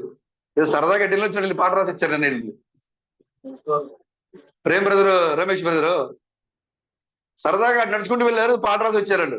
వాల్యూమ్ నెంబర్ 3 వచ్చింటది మనకి. అప్పుడే బుక్ నెంబరు 3వ పాటల పుస్తకం వచ్చేసింది. ఏ లోకం చేయలేదని నువ్వు ఎలా చేయగలుగుతున్నావు? డబల్ పోర్షన్, రెండింతల ఆత్మ నీ మీద కుమరించబడింది. హల్లెలూయా. ఆ ఏలియా మీద ఉన్న ఆత్మ, ఏలియాలో పనిచేసిన ఆత్మ రెండింతలుగా నీ మీద కుమరించబడింది. అక్కడ ఏలియా ఏం చేశాడు? అక్కడ ఆకాశాన్ని ఇతరుగా మార్చేశాడు ఏలియా. రాజు ఎప్పుడు వాక్యానికి వ్యతిరేకంగా తిరిగాడు. ఇదిగో నా యొక్క మాట ప్రకారంగా దేవుడు ఆకాశాన్ని ఇతరుగా మార్చబోతున్నాడు. మంచు కూడా నీకు పడదు 3.5 సంవత్సరాల పాటు. చూసాడా దేవుడు ఆకాశాన్ని ఏం చేశాడట? ఇత్తడిగా మార్చి. వర్షం పడకుండా ఆపేసి దేవుడు ఇత్తడిగా ఎందుకు మార్చాలి కదా? తెలుసా మీకు? వర్షం రాకుండా ఆపేయచ్చు కదా. దేవుడు చెప్తే జరుగుతుంది కదా. ఇక గాలి ఎక్కడుంది? తన ధనాగారంలో ఉందంట. ఉరుములు తన ధనాగారంలో ఉన్నాయంట. ఉరుములు మెరుపులు గాలి ఎక్కడుంది? దేవుని యొక్క ధననిధిలో ఉన్నాయండి అన్ని. మనం చిన్నప్పుడు మనం చెప్తూ ఉంటే రథాలు పరిగెడుతున్నాయి, డమ్ సౌండ్లు, కత్తేయండి బయట, కొడవలేండి బయట చెప్పారు కదా మనకి. బైబిల్ చెప్తోంది యెషయా గ్రంథంలో ఉరుములు మెరుపులు గాలి ఇవన్నీ కూడా దేవుని యొక్క ధనాగారం నుంచి వస్తా ఉన్నాయంట. అది మనకి ఇవ్వబడిన ఆస్తి. హల్లెలూయా. ఇవన్నీ కూడా దేవుని దగ్గర నుంచి వస్తా ఉన్నాయి. ఇప్పుడు ఈ యొక్క చివరి సమయంలో ఈ యొక్క ఎలీషా మీదకి ఏలియా వెళ్ళిపోయేటప్పుడు ఎలీషా మీద దిగొచ్చే సమయంలో ఏ సూచన అయితే ఇచ్చాడో నేటి ఈ యొక్క సమయంలో కూడా దేవుడు సంఘానికి అదే సూచన ఇస్తా ఉన్నాడు. ఆ యొక్క ఏలియా ఎలాంటి అధికారం కలిగి ఉన్నాడంటే ఆకాశాన్ని ఇతరుగా మార్చే అధికారం కలిగి ఉన్నాడు. ఆయన 3.5 సంవత్సరములు ఏలియా మనలాంటి స్వభావం కలిగిన వాడే. ఆయన ప్రార్థింపగా 3.5 సంవత్సరములు వర్షింపలేదు అని పలుకుతాడు. అవునా? ఎందుకు ఆకాశం ఇతరుగా మారిపోయింది? శివణం గారు చెప్తున్నారు ఎందుకు ఆకాశం ఇతరుగా మారిపోయిందంటే ప్రవక్త మాట ఇచ్చాడు. ఇక్కడ వర్షం కాదు మంచు కూడా పడదని మాట ఇచ్చాడు ప్రవక్త. వర్షం కాదు మంచు కూడా మీకు పడదని దేశంలో మీకు 3.5 సంవత్సరాలు కరువు రాబోతుంది అని చెప్పాడు. కాబట్టి దేవుడు తన యొక్క ప్రవక్త యొక్క మాట వెనక దేవుడు నిలబడి ఉన్నాడు. కాబట్టి మంచు కూడా పడకుండా ఉండాలంటే ఆకాశం ఏమైపోవాలి? కాబట్టి ఆకాశం కూడా మొత్తం అంతా కూడా ఎత్తర అయిపోయింది. ఇప్పుడు ఒకవేళ మంచు బిందువులు జారినా కూడా కింద పడదు. ఇక ప్రవక్త మాటకి దేవుడు విలువిస్తున్నాడు ఇక్కడ. హల్లెలూయా. నీవు పలుకు, నేను నెరవేరుస్తాను. నువ్వు పలుకు బ్రదర్, ఆకాశం ఎత్తరగా మారిపోతుంది. ఏలియా కూడా నీలండి స్వభావం కలిగిన వాడే. ఆయన పలుకగా 3.5 సంవత్సరంలో ఆకాశము వర్షింపలేదు. అలాంటి ఆ గొప్ప ప్రవక్త ఏలియా 3.5 సంవత్సరాల పాటు ఆకాశాన్ని ఆయన ఇతరగా మార్చేశాడు. అంతేకాదు, ఆయన వర్తమానానికి వ్యతిరేకంగా నిలబడినటువంటి ఆహాబు యొక్క ప్రవక్తలు, 400 మంది ప్రవక్తలు, 450 మంది ప్రవక్తలు ఆహాబు యొక్క వర్తమానికులు వాళ్ళందరూ కూడా ఈ యొక్క ఏలియా వర్తమానము తప్పు అని వాళ్ళు మాట్లాడుతున్నారు.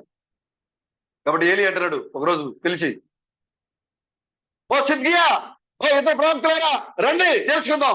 నీ దేవుడు గొప్పవాడు, నా దేవుడు గొప్పవాడు. నీ వర్తమానం గొప్పదు, నా వర్తమానం గొప్పదు. దేవుడు నీ వర్తమానానికి బదులిస్తాడు, నా వర్తమానానికి బదులిస్తాడు. రా చూసుకుందాం. పిలిచాడు కర్మేలు పర్వతం దగ్గరికి. ఆ ప్రవక్తలందరూ ఏలియాని ఓడించడానికి ఇదే సమయం. మనం ఎంతమంది ఉన్నాం? సిద్కి అన్నాడు, మై డియర్ బ్రదర్, నువ్వు దీర్ఘ ప్రసంగికుడు కదా, నువ్వు ఏదైనా సరే ఇలా ఏలియాని నువ్వు నీ యొక్క వర్తమానంతో నువ్వు ఓడించాలి. షూర్ మై బిషప్, తప్పకుండా చేస్తాడు మై బిషప్. రెడీ చేస్తున్నాడు ఎవరు? సిద్కియా. వాళ్ళ ప్రవక్తలు సిద్ధం చేస్తున్నాడు. నువ్వు చాలా అద్భుతంగా నువ్వు మాట్లాడతావు కదా, నీ వాక్చేతనం చాలా బాగుంటుంది కదా సహోదరుడా, నువ్వు ఏలేతో నువ్వు మాట్లాడాలి. ఏలేకి ఎలాంటి ట్రైనింగ్ లేదు, ఆయన మాటలు సరిగ్గా రావడానికి ఆయన స్టైల్ గా మాట్లాడడానికి తెలియదు, కానీ నువ్వు స్టైల్ గా మాట్లాడాలి. ఏలియా నువ్వు మాట్లాడుతుంటే ఏలియా ఏం చేయాలి? వింటూ ఉండాలి. అక్కడ అలా గొప్ప వాక్చాతుర్యంతో నువ్వు మాట్లాడాలి. మధ్య మధ్యలో ఇంగ్లీష్ లో మాట్లాడాలి, తెలుగులో చెప్పాలి. నీ యొక్క మాట చాలా ఇనసొంపుగా ఉండాలి. తెలుగు వచ్చినా కూడా పక్కన ట్రాన్స్లేషన్ ఉంటాడు. ఈ ఇంగ్లీష్ లో మాట్లాడుతుంటే ఆయన తెలుగులో మాట్లాడుతుంటాడు. ఎవరు సిద్ధం చేస్తున్నారు? హల్లెలూయా. మీరు ఇక్కడే ఉన్నారా, అక్కడికి వచ్చారా? వచ్చారా అక్కడికి? హల్లెలూయా. సిద్కియా చెప్తున్నాడు అక్కడ తన యొక్క ప్రవక్తలకి, ఈ రోజుతో ఏలియా పని అయిపోవాలి. ఏలియా అబద్ధికుడు అని తెలియాలి. మన యొక్క రాజు ఆహాబు మన కోసం ఎన్నో చేస్తున్నాడు. ఆయన ప్రవక్తల పాఠశాల కట్టించాడు, దానికి కావాల్సిన నిధులు సమకూరుస్తున్నాడు, అనేక రకాలుగా మనకైనా సహాయం చేస్తున్నాడు. కాబట్టి ఇప్పుడు మనతో ఉన్న దేవుడు గొప్పవాడు, లేదా మన యొక్క వర్తమానమే నిజమని ఆహాబు దగ్గర మనం నిరూపించుకోవాలి. ఇప్పుడు ఏలియాని మనము అబద్ధికుడిని నిరూపించాలి. మన ప్రవక్తలందరినీ సిద్ధం చేస్తున్నాడు ఆయన. ఇదిగో నువ్వు ప్రసంగం చేయి, ఇదిగో నువ్వు ప్రసంగం చేయి, ఇదిగో నువ్వు ఇలా మాట్లాడు, ఇదిగో నువ్వు అలా మాట్లాడు. మన 450 మంది ప్రసంగం అయ్యేసరికి ఏలియా అబద్ధికుడని తేలిపోవాలి. 10 నెలలో అక్కడ ఎంతమంది వచ్చారు? అక్కడ 450 మంది ప్రవక్తలు వచ్చారు. ఎవరిని అబద్ధం చెప్పడానికి? ఒకే ఒక్క సేవకుడు, దేవుని యొక్క సేవకుడు. దేవుడికి ఒక్క వ్యక్తి చాలు బ్రదర్. హల్లెలూయా. లక్షల మంది ఆయనకి అవసరం లేదు. ప్రపంచాన్ని కదిలించడానికి దేవుడికి ఎల్లప్పుడూ భూమి మీద ఒక మనిషి ఉన్నాడు ఆయనకి. హల్లెలూయా. ఈ చివరికాల సమయంలో 700 మంది ఉన్నారు ఆయనకి. 700 మంది ఒకే శరీరమై ఉన్నారు వాళ్ళందరూ కూడా. ఆమె 700 మంది ఒకే ఆలోచిస్తారు అక్కడ. హల్లెలూయా. కంట్రోల్ చేసేది ఏంటంటే ఆలోచన. ఈ శరీరాన్ని కంట్రోల్ చేసేది ఎవరు? క్రీస్తు. ఇక్కడ ఇది ఆదేశిస్తుంది. ప్రేమ బ్రదర్ లేచి కూర్చో, లేచి నుంచో. ఇది చెప్పింది ఇక్కడ. ఆటోమేటిక్ గా బాడీలో ఉన్న నరాలని యాక్టివేట్ అయిపోతాయి. కాళ్ళు, చేతులు, నడుములో ఉన్న నరాలన్నీ కూడా యాక్టివేట్ అయిపోతాయి. దేనికి? ఇక్కడ ఏది ఆదేశించిందో దాన్ని చేయడానికి బాడీ అంతా రియాక్ట్ అయిపోయింది. లేచి నిలబడతాను అక్కడ. ఒకవేళ చెప్పిన తర్వాత చెయ్యి, నేను నుంచోలే, కాళ్ళు నువ్వు నుంచో, నేను లెగలే, నువ్వు లేగు అని చెప్పుద్దా ఎవరా? నీ శరీరంలో ఒకదానికి వ్యతిరేకంగా మాట్లాడతాయా?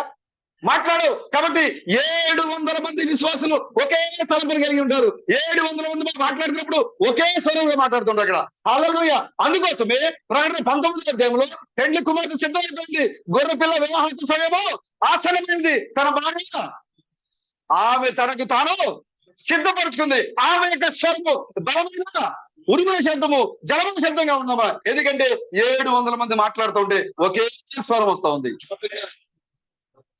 ఒకే విశ్వాసము, ఒకే ఫెయిత్ బ్రదర్. మనం వేరు కాదు ఇక్కడ. ఆ కర్మేలు పర్వతం మీద నిలబడ్డాడు ఆయన, ఒకే ఒక ఏలియా. అటు పక్కన ఎంతమంది ఉన్నారు? కర్మేలు పర్వత బల ప్రదర్శన. ఏలియా మామూలు ప్రవక్త బ్రదర్. 450 మంది అటుపక్క ఉన్నాడు, ఒకే ఒక ప్రవక్త ఇటు పక్క ఉన్నాడు. ఆయన ఏమి భయపడట్లా. వెనంకాలంలో కూడా ఆయన పిలిచారు కదా, వాళ్ళందరూ కూడా పిలిచారు. ఈ బ్రణం మెసేజ్ల వల్ల మన సంఘాలన్నీ ఖాళీ అయిపోతున్నాయండి. ఈ బ్రణం మెసేజ్ల వల్ల మన చర్చలు మొత్తం ఖాళీ అయిపోతున్నాయి. బ్రణం అబద్ధికుడని మనం నిరూపించాలి. కొంతమంది ఆ యొక్క పాస్టర్ సీనియర్లు కొంతమంది బయలుదేరారు. ఒక రూమ్ ఏర్పాటు చేశారు. బ్రణం చెప్పకముందే ముందు రూమ్ చేశారు వాళ్ళు. ఒక లాడ్జ్లో రూమ్ బుక్ చేశారు. రూమ్ బుక్ చేసి ఆ రూమ్ నెంబర్ చెప్పుకుంటూ వచ్చారు. ఆ రూమ్ నెంబర్ కూడా తెలుసు వాళ్ళకి. రూమ్ బుక్ చేశారు. ఆ రూమ్ నెంబర్ కూడా చెప్పారు బ్రణం గారు. ఇప్పుడు రూమ్ అన్ని అయిపోయిన తర్వాత ఇప్పుడు సోదరు బెండం దగ్గరికి వెళ్ళి మనం ఆహ్వానిద్దాం వెళ్ళారండి. సోదరు బెండం, మీతో మేము మాట్లాడదాం అనుకుంటున్నాం. మెసేజ్ గురించి మాట్లాడదాం అనుకుంటాం.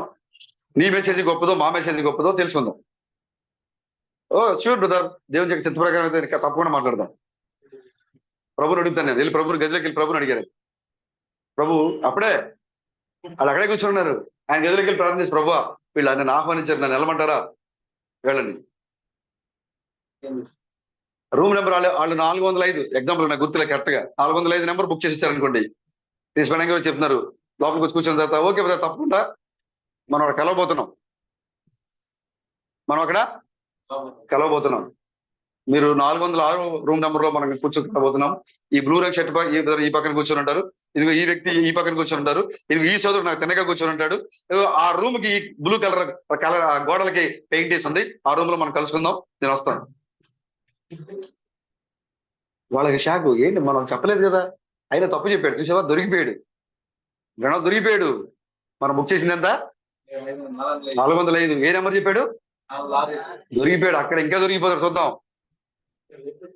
అక్కడ ఇంకా దొరికిపోతాడు మనకి. అక్కడికి వెళ్ళి తెల్లారిపోయింది. అందరూ అక్కడికి సమావేశం అయిపోయారు. అందరూ పాస్టర్లు అందరూ బ్యాగ్లు వేసుకుని మంచి పెర్ఫ్యూమ్ వేసుకుని సూట్లు వేసుకుని వచ్చేసారు. అక్కడ పాశ్చాత్యంతో వచ్చేసారు మాట్లాడతారు. అక్కడికి తీరా అక్కడికి వచ్చాక ఆ యొక్క లాడ్జి ఎవరైతే ఉన్నారో ఆ ఓనరు ఆయన పిలిచాడు, my dear pastor please come. Sorry, మా యొక్క రిసెప్షన్ లో 405 నెంబర్ ఆల్రెడీ బుక్ అయిపోయింది. తెలియక మీకు ఆ నెంబర్ ఇచ్చారు, కాబట్టి మేము మీకు 406 రూమ్ మీకు ఇచ్చేసాం.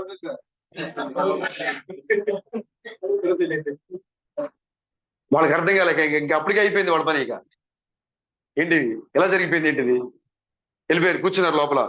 ఆయన లోపలికి వచ్చేసరికి ఆ రూమ్ లో ఎలా కూర్చుంటారని చెప్పారు, అలాగే కూర్చున్నారు వాళ్ళ దగ్గర. హల్లెలూయా. ఆయన ప్రసంగం చేశారు అక్కడ. సాయంత్రానికి ఏడ్చుకుంటూ పాస్టర్లందరూ మార్పు పొందారు అక్కడ. కారణము ఒకే ఒక్క వర్తమానికి అక్కడ నిలబడ్డాడు. ఆయన అబద్ధికుడని చెప్పడానికి అనేక మంది వచ్చారు అక్కడికి, కానీ ఈయన పక్షం నిలబడిన వాడు యెహోవా ఎలాగూ సెలవిస్తున్నాడు అంట ఆయనకి. ఇప్పుడు ఏలే అంటున్నాడు అక్కడ. ఏలే చెప్తున్నాడు, ఓకే నాకేం భయం లేదు, రండి. సిద్ధికియా తన పరివారాన్ని రెడీ చేస్తున్నాడు, ఆయుధాలతో రెడీ చేస్తున్నాడు. ఓ సహోదరుడా, ఓ ప్రశస్తమైన సహోదరుడా, నువ్వు చాలా బాగా మాట్లాడుతావు, నువ్వు నా అంశాన్ని చాలా బాగా బోధిస్తావు కదా, నువ్వు ఆ అంశాన్ని తీసుకో. ఇదిగో ఏలియా చెప్పే ప్రతి మాట తప్పని నువ్వు అంశాన్ని తీసుకో. ఆ అంశాన్ని నువ్వు అక్కడ బోధించు. ఏదైనా సరే నేను అనుకుంటున్నా 449 వర్తమానం వేస్తే నీ వర్తమానం ముందు నువ్వు చెప్తే ఏలియా అప్పుడే ఓడిపోయినట్లు లెక్క. వాళ్ళందరిలో బాగా జోష్ నింపేశాడు ఆ పాస్టర్లు అందరిలో. వీళ్ళందరూ అనుకుంటున్నారు ఇప్పుడు ఈ రోజు ఏలియా పని అయిపోయింది. నగరంలోని ఘోరమైన పాపి ఏం చేశాడు? ఎక్కడికి వెళ్ళినా సరే బిషప్ పాస్టర్ ఏసు అంటే ఎవరు? గుడ్డివాడి కళ్ళు తెరిచేయంట. యేసు గురించి ఎందుకు మనం ఇప్పుడు మోసపరాధన చేస్తున్నాం? లేదు, మా మా బంధువుల్లో ఒక సహోదరికి కళ్ళు లేవు, అక్కడ తీసుకెళ్ళిన వెంటనే కళ్ళు వచ్చినాయంట. ఆయన ముట్టిన వెంటనే కళ్ళు వచ్చినాయంట. జరుగుతూ ఉంటుందిలే, కొన్ని శాతం చేస్తూ ఉంటుంది, జరుగుతూ ఉంటుంది, దాని వదిలేడు. ఇంకొకసారి మహాసభలకు వెళ్ళాడు. ఆడికి వెళ్ళేసరికి అక్కడ 10 మంది వచ్చారు.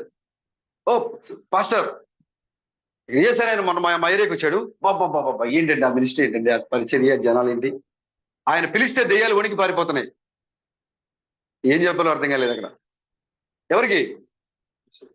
ఎవరైనా? సీమోను మరొక మహాకుడికి ఆహ్వానించారండి. ఉపవాస స్వస్థ కుడికి ఆహ్వానించారండి. ఆ స్వస్థ కుడికిలోకి వెళ్ళి మెసేజ్ చెప్తాకి వెళ్ళాడు అక్కడ. అక్కడ అనేక మంది విశ్వాసాలు అంటున్నారు, ఇదిగో యేసులో మా కోసం ప్రార్థన చేయి, యేసు ప్రార్థన చేస్తే దయ్యాలు పారిపోతున్నాయి, యేసు ప్రార్థన చేస్తే స్వస్థ జరుగుతుంది, యేసు ప్రార్థన చేస్తే అద్భుతం జరుగుతుంది. ఇక్కడ యేసు క్రీస్తు యొక్క వాక్యము అధికారమైన వాక్యంగా ఉంది. ఓ సీమాను, మాకు అలాంటి ప్రార్థన కావాలి. జనాల్లో వ్యతిరేకత వచ్చేసింది. ఇక ప్రసంగం ముగించి కారులో బయలుదేరిపోతూ తన డ్రైవర్తో మాట్లాడుతారంట, ఏంటి ఏమైందని, ఏంటి జనాలందరికీ యేసు యేసు యేసు అంటున్నారు. అప్పుడు ఈ డ్రైవర్ ఒక సలహా ఇచ్చాడంట, అయ్యా మీరు ఉత్తమమైన ప్రసంగికులు, ఉద్యోగ ప్రసంగికులు, మీ ముందు ఏసి ఎంత, మీ ముందు ఏసి ఎంత చెప్పండి, ఏసుతో మీరు మాట్లాడలేదు కాబట్టి వాళ్ళు ఆ గొప్పడు అనుకున్నారు ఆయన. ఇప్పుడు వాళ్ళందరికీ అర్థమయ్యేలాగా మీరు ఒక డిబేట్ ఏర్పాటు చేయండి, ఆ డిబేట్ ఏసుని పిలవండి, ఆ డిబేట్ లో కూర్చోబెట్టి ఏసుతో మీరు మాట్లాడి అందరి ముందు ఏసు అబద్ధికుడని మీ ఉద్యోగ ప్రసంగంతో ఏసు అబద్ధికుడని నిరూపించేయండి. ఇక అయిపోయింది, ఇక ఏసు పేరు ఇక ఎవ్వరు కూడా ఎత్తరు. ఇక very good my dear brother, చాలా మంచి ఆలోచన ఇచ్చావు. ఇప్పుడు ఇది ఇంప్లిమెంట్ చేయడానికి ఎవరో కాదు, నువ్వే వెళ్ళి ఏసుకి నేను ఒక లెటర్ ఇస్తాను, ఈ లెటర్ తీసుకుని వెళ్ళి నువ్వే ఇచ్చినపో. ఏసు తన నియామకములను నిలుపుకును, ఆయన తన అపాయింట్మెంట్ నిలబెట్టుకుంటాడు. ఆయన మాట ఇచ్చాడంటే తప్పకుండా వస్తాడు. ఆయన మాట ఇచ్చి క్యాన్సిల్ చేసే వ్యక్తి కదా, నా అపాయింట్మెంట్ క్యాన్సిల్ చేసుకోండి చెప్పే దేవుడు కదా ఆయన. హల్లెలూయా. ఈ డ్రైవర్ ఆ లెటర్ పట్టుకుని వచ్చాడు, ఎదుకుంటూ వచ్చాడు. దాంట్లో మెసేజ్ బండి వివరిస్తాడు, అలిసిపోయాడు అంట. ఇదిగో ఇప్పుడు ఈ రోజే ఇటు నుంచి ఏసుంటే చెప్పాడు. అక్కడికి వెళ్ళాడు, ఓ ఇంత కిందమే ఇటు యేసుక్రీస్తు చెప్పండి, ఇటు వెళ్ళాడు, అలిసిపోయాడు, పట్టుకోవడాకే అలిసిపోయాడు. ఈ డ్రైవర్ పట్టుకోవడాకే అలిసిపోయాడు. చివరికి ఒక రోజు మొత్తానికి పట్టుకుని లెటర్ ఇస్తూ ఉన్నాడు, యేసు నీ పంట పండింది, ఇక ఏమన్నాడు, నీ పంట పండింది, ఇక ఇప్పుడు నువ్వు ఈ వీధి తిరగాల్సిన అవసరం లేదు, నువ్వు మా పాస్టర్ గారి దగ్గర ఒప్పించావనుకో అసలు మొత్తం అందరూ నమ్ముతారు. ఇక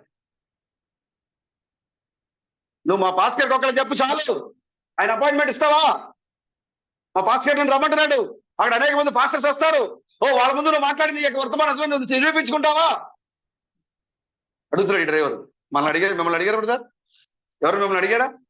నన్ను అడిగారు బ్రదర్, మీరు వచ్చారంటే మా పాస్టర్ని కూర్చోబెడతా బ్రదర్, మా పాస్టర్ని ఒకళ్ళు ఒప్పించామంటే మా సంఘం మొత్తం మారిపోతాం. 400-300 మంది ఉన్నాం మా సంఘంలో, మేము మొత్తం మారిపోతాం బ్రదర్. 400 మంది ఎక్కువైపోతారు బ్రదర్. మేము ఎత్తబడే వాళ్ళ సంఖ్య 700 మంది, మాకు 400 మంది మాకెందుకు బ్రదర్? కాబట్టి మేము ఆ 400 జనాభాలకు మాకు అవసరం లేదు బ్రదర్. మా సంఖ్య ఆల్రెడీ అయిపోయింది, ఉన్న వాళ్ళనే ఫిల్టర్ అయిపోయేలా ఉన్నారు. ఇప్పుడు ఎవరుంటారో ఎవరు వెళ్ళిపోతారో మాకు తెలియట్లేదు. కాబట్టి మీ అపాయింట్మెంట్ మాకు అవసరం లేదు బ్రదర్, నేను వెళ్ళలేదు. ఇంకొక చోట కర్నూలులో కొంతమంది పిలిచారు నన్ను, బ్రదర్ ఇక్కడ మేము మా సంఘం మొత్తం కూర్చుంటున్నాము, మీరు రావాలి. మనకి దరిదాపుగా 600 కిలోమీటర్లు కర్నూలు. సరే బ్రదర్ తప్పకుండా, మీరు వాక్యం వింటున్నప్పుడు నేను ఎందుకు ఆటంకపరచాలి, నేను రాలేను కానీ దూరం ఎక్కువగా ఉంది. అక్కడ మా సహోదరుడు ఉన్నాడు, జోసఫ్ బ్రెనమ్ అని ఒక సహోదరుడు ఉన్నాడు, మా సహోదరుడు, అతను పంపిస్తాను నేనని చెప్పి ఆయనకి ఫోన్ చేశాను.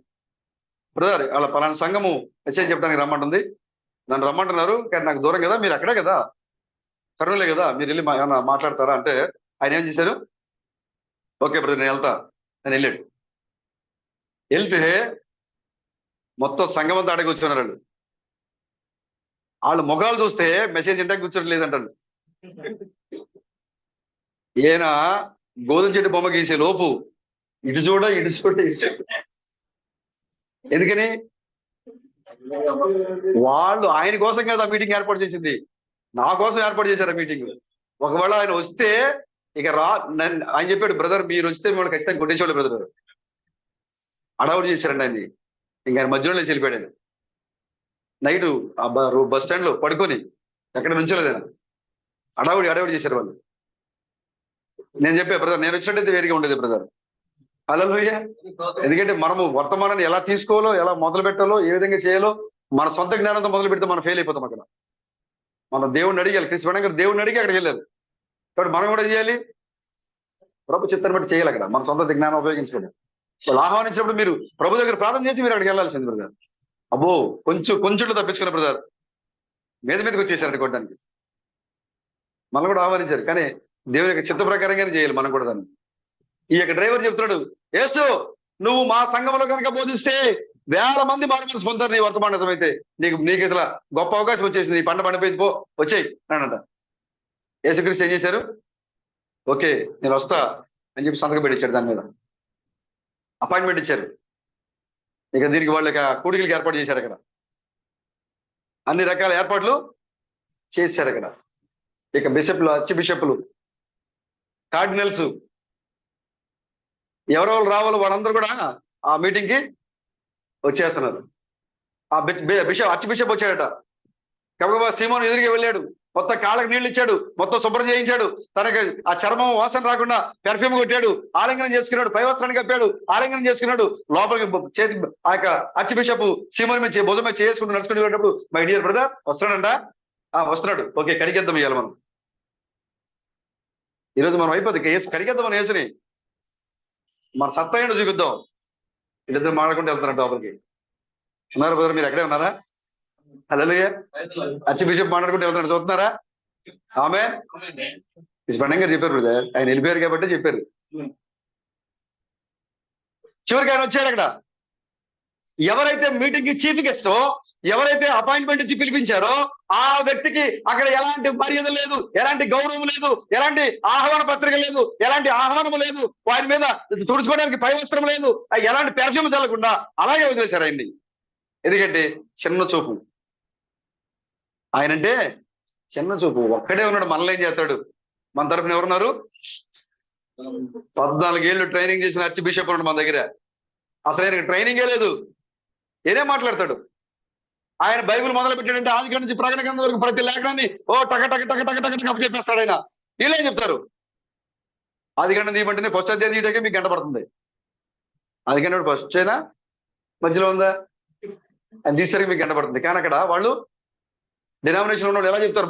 రిఫరెన్స్లు పాట పాడతారు. ఆది కాండం నుంచి ప్రకటన గ్రంథం, ఆది కాండము, నిర్గమాకాండము, లేవియ కాండము పడరా? పాటే ఉంది. కానీ మనం రెఫరెన్స్ తీయాలంటే నెహమ్యా ఎక్కడ ఉందంటే ముందు ఇండెక్స్ తీయాలి. ఇండెక్స్ చూస్తే తప్ప మనం నెహమ్యా గ్రంథం తీయలేం. మనం వాళ్ళంతా వాక్చాతుర్యం కలిగిన వాళ్ళు, అంత నాలెడ్జ్ కలిగిన వాళ్ళు అనుకుంటున్నారు ఈ రోజుతో యేసు పని అయిపోయింది. అప్పుడు సీమోను అన్నాడు, మై డియర్ బ్రదర్, మాకు ఈ ప్రాంతంలో యేసు యొక్క హడావిడి ఎక్కువగా ఉంది. మా యొక్క ఉద్యోగ కూటికలు చాలా ఆటంకం కలుగుతుంది ఆయన వల్ల. కాబట్టి మీరే ఏదో చేయాలి, నేను చూసుకుంటా, నేను తగిన ఆధారాలతో వచ్చాను కదా, నేను చూసుకుంటా. యేసు పని ఇవాళ అయిపోయింది. ఇక నువ్వు నిశ్చందంగా ఉండు.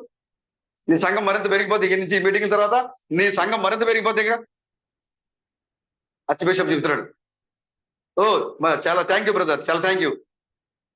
ఉద్రేకుడు అయిపోయాడు సీమోను. ఎందుకంటే నా సంఘం ఇంకా పెరిగిపోతుంది, నాకు ఆటంకంగా ఉండే యేసు యొక్క పని ఈ రోజుతో అయిపోతుంది. ఆయన ఇల్లు ఎక్కడో మూల కూర్చున్నాడు, తడిసిపోయింది, చెమటలు కారిపోతున్నాయి. ఆయన తుడుచుకోవడానికి పై వస్త్రం కూడా లేదు ఆయన దగ్గర, చెమట వాసన రాకుండా ఉండడానికి పెర్ఫ్యూమ్ లేదు ఆయన దగ్గర. ఆయన నడుచుకుంటూ వచ్చేప్పుడు కాళ్ళ నిండా పశువుల పేడ అంటేసింది. చెమటతో అంగి ఎందుకు తడిసిపోయింది, ఆ దుమ్ములు వచ్చి దాని పైన పడిపోయింది. చూడడానికి ఆయన దగ్గర ఎలాంటి సొగసైన సురూపమైన దగ్గర లేదు. అక్కడ హేబేలు ఎలా ఉన్నాడు, మరొక హేబేలు అక్కడ అలాగే కూర్చున్నాడు. అక్కడ సార్ మిగతా వాళ్ళందరూ పట్టించుకోవట్లా. వచ్చాడు ఎక్కడ అది ఉన్నాడు. కానీ ఆహ్వానించబడింది సీమోను యొక్క కుడికిలికి గదైన వచ్చింది. లక్షలు ఖర్చు పెట్టి కుడికిలు ఏర్పాటు చేశాడు సీమోను. ఆర్చ్ బిషపులకి పలావులు, బిర్యానీలు తయారు చేయించాడు సీమోను. పెద్ద మీటింగ్ హాల్ పెట్టాడు సీమోను, కుర్చీ వేసి కూర్చోబెట్టాడు సీమోను. కానీ ఆర్చ్ బిషపులు కార్డినల్స్ మాట్లాడాల్సిన సమయంలో ఒక వేశ్య వచ్చి ఆయనతో మాట్లాడుతుంది. అక్కడ ఒక వేశ్య లోపలికి రావడానికి కూడా ఆమె అనుమానించింది, నేను వెళ్ళగలనా, ఆయన ముందు నిలబడగలనా, నాకు అర్హత ఉందా అని భయపడుతూ తల ఉంచుకొని ఏడ్చుకుంటూ పశ్చాత్తాపంతో తన చేతిలో విలువైన అత్తరు పుట్టితో వెళ్ళి ఆయన దగ్గరికి వెళ్ళి కూర్చుంది ఆమె. ఆ స్త్రీ ఎవరు మాట్లాడాలి అక్కడ? బిషపులు, కార్డినల్స్, పోపులు. వాళ్ళు మాట్లాడాల్సిన సమయంలో ఎవరు మాట్లాడుతున్నారు అక్కడ? ఒక వేశ్య. వాళ్ళు వచ్చి యేసుని కడిగేద్దాం అనుకుంటున్నారు, అబద్ధంగా నిరూపిద్దాం అనుకుంటున్నారు. కానీ ఆయన ఎప్పుడైతే కుర్చీలో కూర్చొని ఈమె ఆ యొక్క పెర్ఫ్యూమ్ బాటిల్తో వెళ్ళి ఆమె అక్కడికి వెళ్ళి ఆయన దగ్గర కూర్చొని ఆయన కాలు పట్టుకొని ఆమె తుడుస్తూ ఉంది, ఏడుస్తూ. సీమోను అంటున్నాడు ఇప్పుడు, అయ్యా ఆర్చ్ బిషప్ సోదరుడా, మనకి ప్రసంగాలు కూడా అవసరం లేక, మనకి ప్రసంగాలు కూడా అవసరం లేదు. ఎందుకు మై డియర్ బ్రదర్? ఎందుకంటే ఇదిగో అక్కడ నిలబడి ఆయన కాళ్ళు పట్టుకొని చూసారా, ఆమె ఎవరు? వేశ్య. వేశ్యను మనం పట్టుకుంటాం. అసలు మనలాంటి పరిశుద్ధులు వేశ్యలు పట్టుకుంటారా? పట్టుకుంటారు బ్రదర్? పట్టుకోం కదా. మరి వేసుకు ముట్టుకొని వచ్చాడు ఆయన పరిశుద్ధుడైతే, వర్తమానికుడైతే ఆయన తెలియాలి కదా. ఈ అమ్మాయి వేసా కాబట్టి నా కాళ్ళు ముట్టుకోకూడదు, నా దగ్గర రాకూడదు, నేను చాలా పవిత్రుని. చూడండి, ఒక సంఘం, నేను పేరు చెప్పను కానీ వాళ్ళు దశంభాగాలు కూడా చేతితో తీసుకోరట. దశంభాగం ఇవ్వాలి, ఇవ్వకుండా కుదరదు. చేత్తో ఆయన పరిశుద్ధుడు అంట, దశంభాగం చేతికి ఇవ్వకూడదంట. ఆయన పట్టుకుంటే ఆ అపవిత్రత ఈయన పట్టుకున్న ఈయనకి వచ్చేద్దట. మధ్యలో ఏం చేయాలంట? Google pay. ఇప్పుడు గూగుల్ పే చేపిస్తారేమో, మొదట గూగుల్ పే లేవుగా. ఏం చేశాడు? మధ్యలో ఒక బాక్స్ పెట్టేవాళ్ళు ఆళ్ళకి మధ్యలో. ఈయన ఇటుపక్క బాక్స్ ఇటుపక్క ఈయన ఉంటాడు, ఆ బాక్స్ ఇటుపక్క ఈయన ఉంటాడు. దశంభాగం మాత్రం ఖచ్చితంగా ఇవ్వాల్సిందే. ఆ బాక్స్ వేయాలి, మరి తర్వాత పట్టుకోడా? బాక్స్ వేసాకైనా పట్టుకుంటాడుగా. చూసారా? ఇప్పుడు ఇక సీమోన్ అంటున్నాడు, ఇప్పుడు యేసు వర్తమానిగా అయినట్లయితే, యేసు ప్రవక్త అయినట్లయితే, ఇప్పుడు ఆయన పాదాలు పట్టుకునేది ఎవరో ఆయనకి అర్థమైపోయింది. కాబట్టి ఆయన ఆ పాదాలు పట్టుకుంటూ ఉంటే ఆ వేసిని నా పాదాలు ముట్టుకోవద్దని చెప్పేది, కానీ ఆయన ఆ మాట చెప్పలేదు. కాబట్టి ఈ ఒక్క దానిని బట్టి ఈయన అబద్ధికుడిని మనం నిరూపించవచ్చు. పెద్ద జవాబు మనకే ఇచ్చేది యేసుక్రీస్తు. చూసారా? వాళ్ళు అనుకుంటున్నారు కార్డినల్ బిషప్లు అందరూ కూడా లక్షలు ఖర్చు పెట్టి మీటింగ్ ఏర్పాటు చేశారు బ్రదర్. అక్కడ జరగాల్సింది ఇప్పుడు జరిగేది ఇక్కడ. హల్లెలూయా, ప్రభుకి స్తోత్రం కలుగును గాక. అప్పుడు ఆయన అంటాడు, నువ్వు నన్ను పిలిచావు కానీ నన్ను గౌరవించలేదు, నాకు నీళ్ళు ఇవ్వలేదు, నాకు ఎలాంటి పెర్ఫ్యూమ్ నువ్వు చల్లలేదు, కానీ ఈమె నన్ను ఏం చేస్తా ఉంది?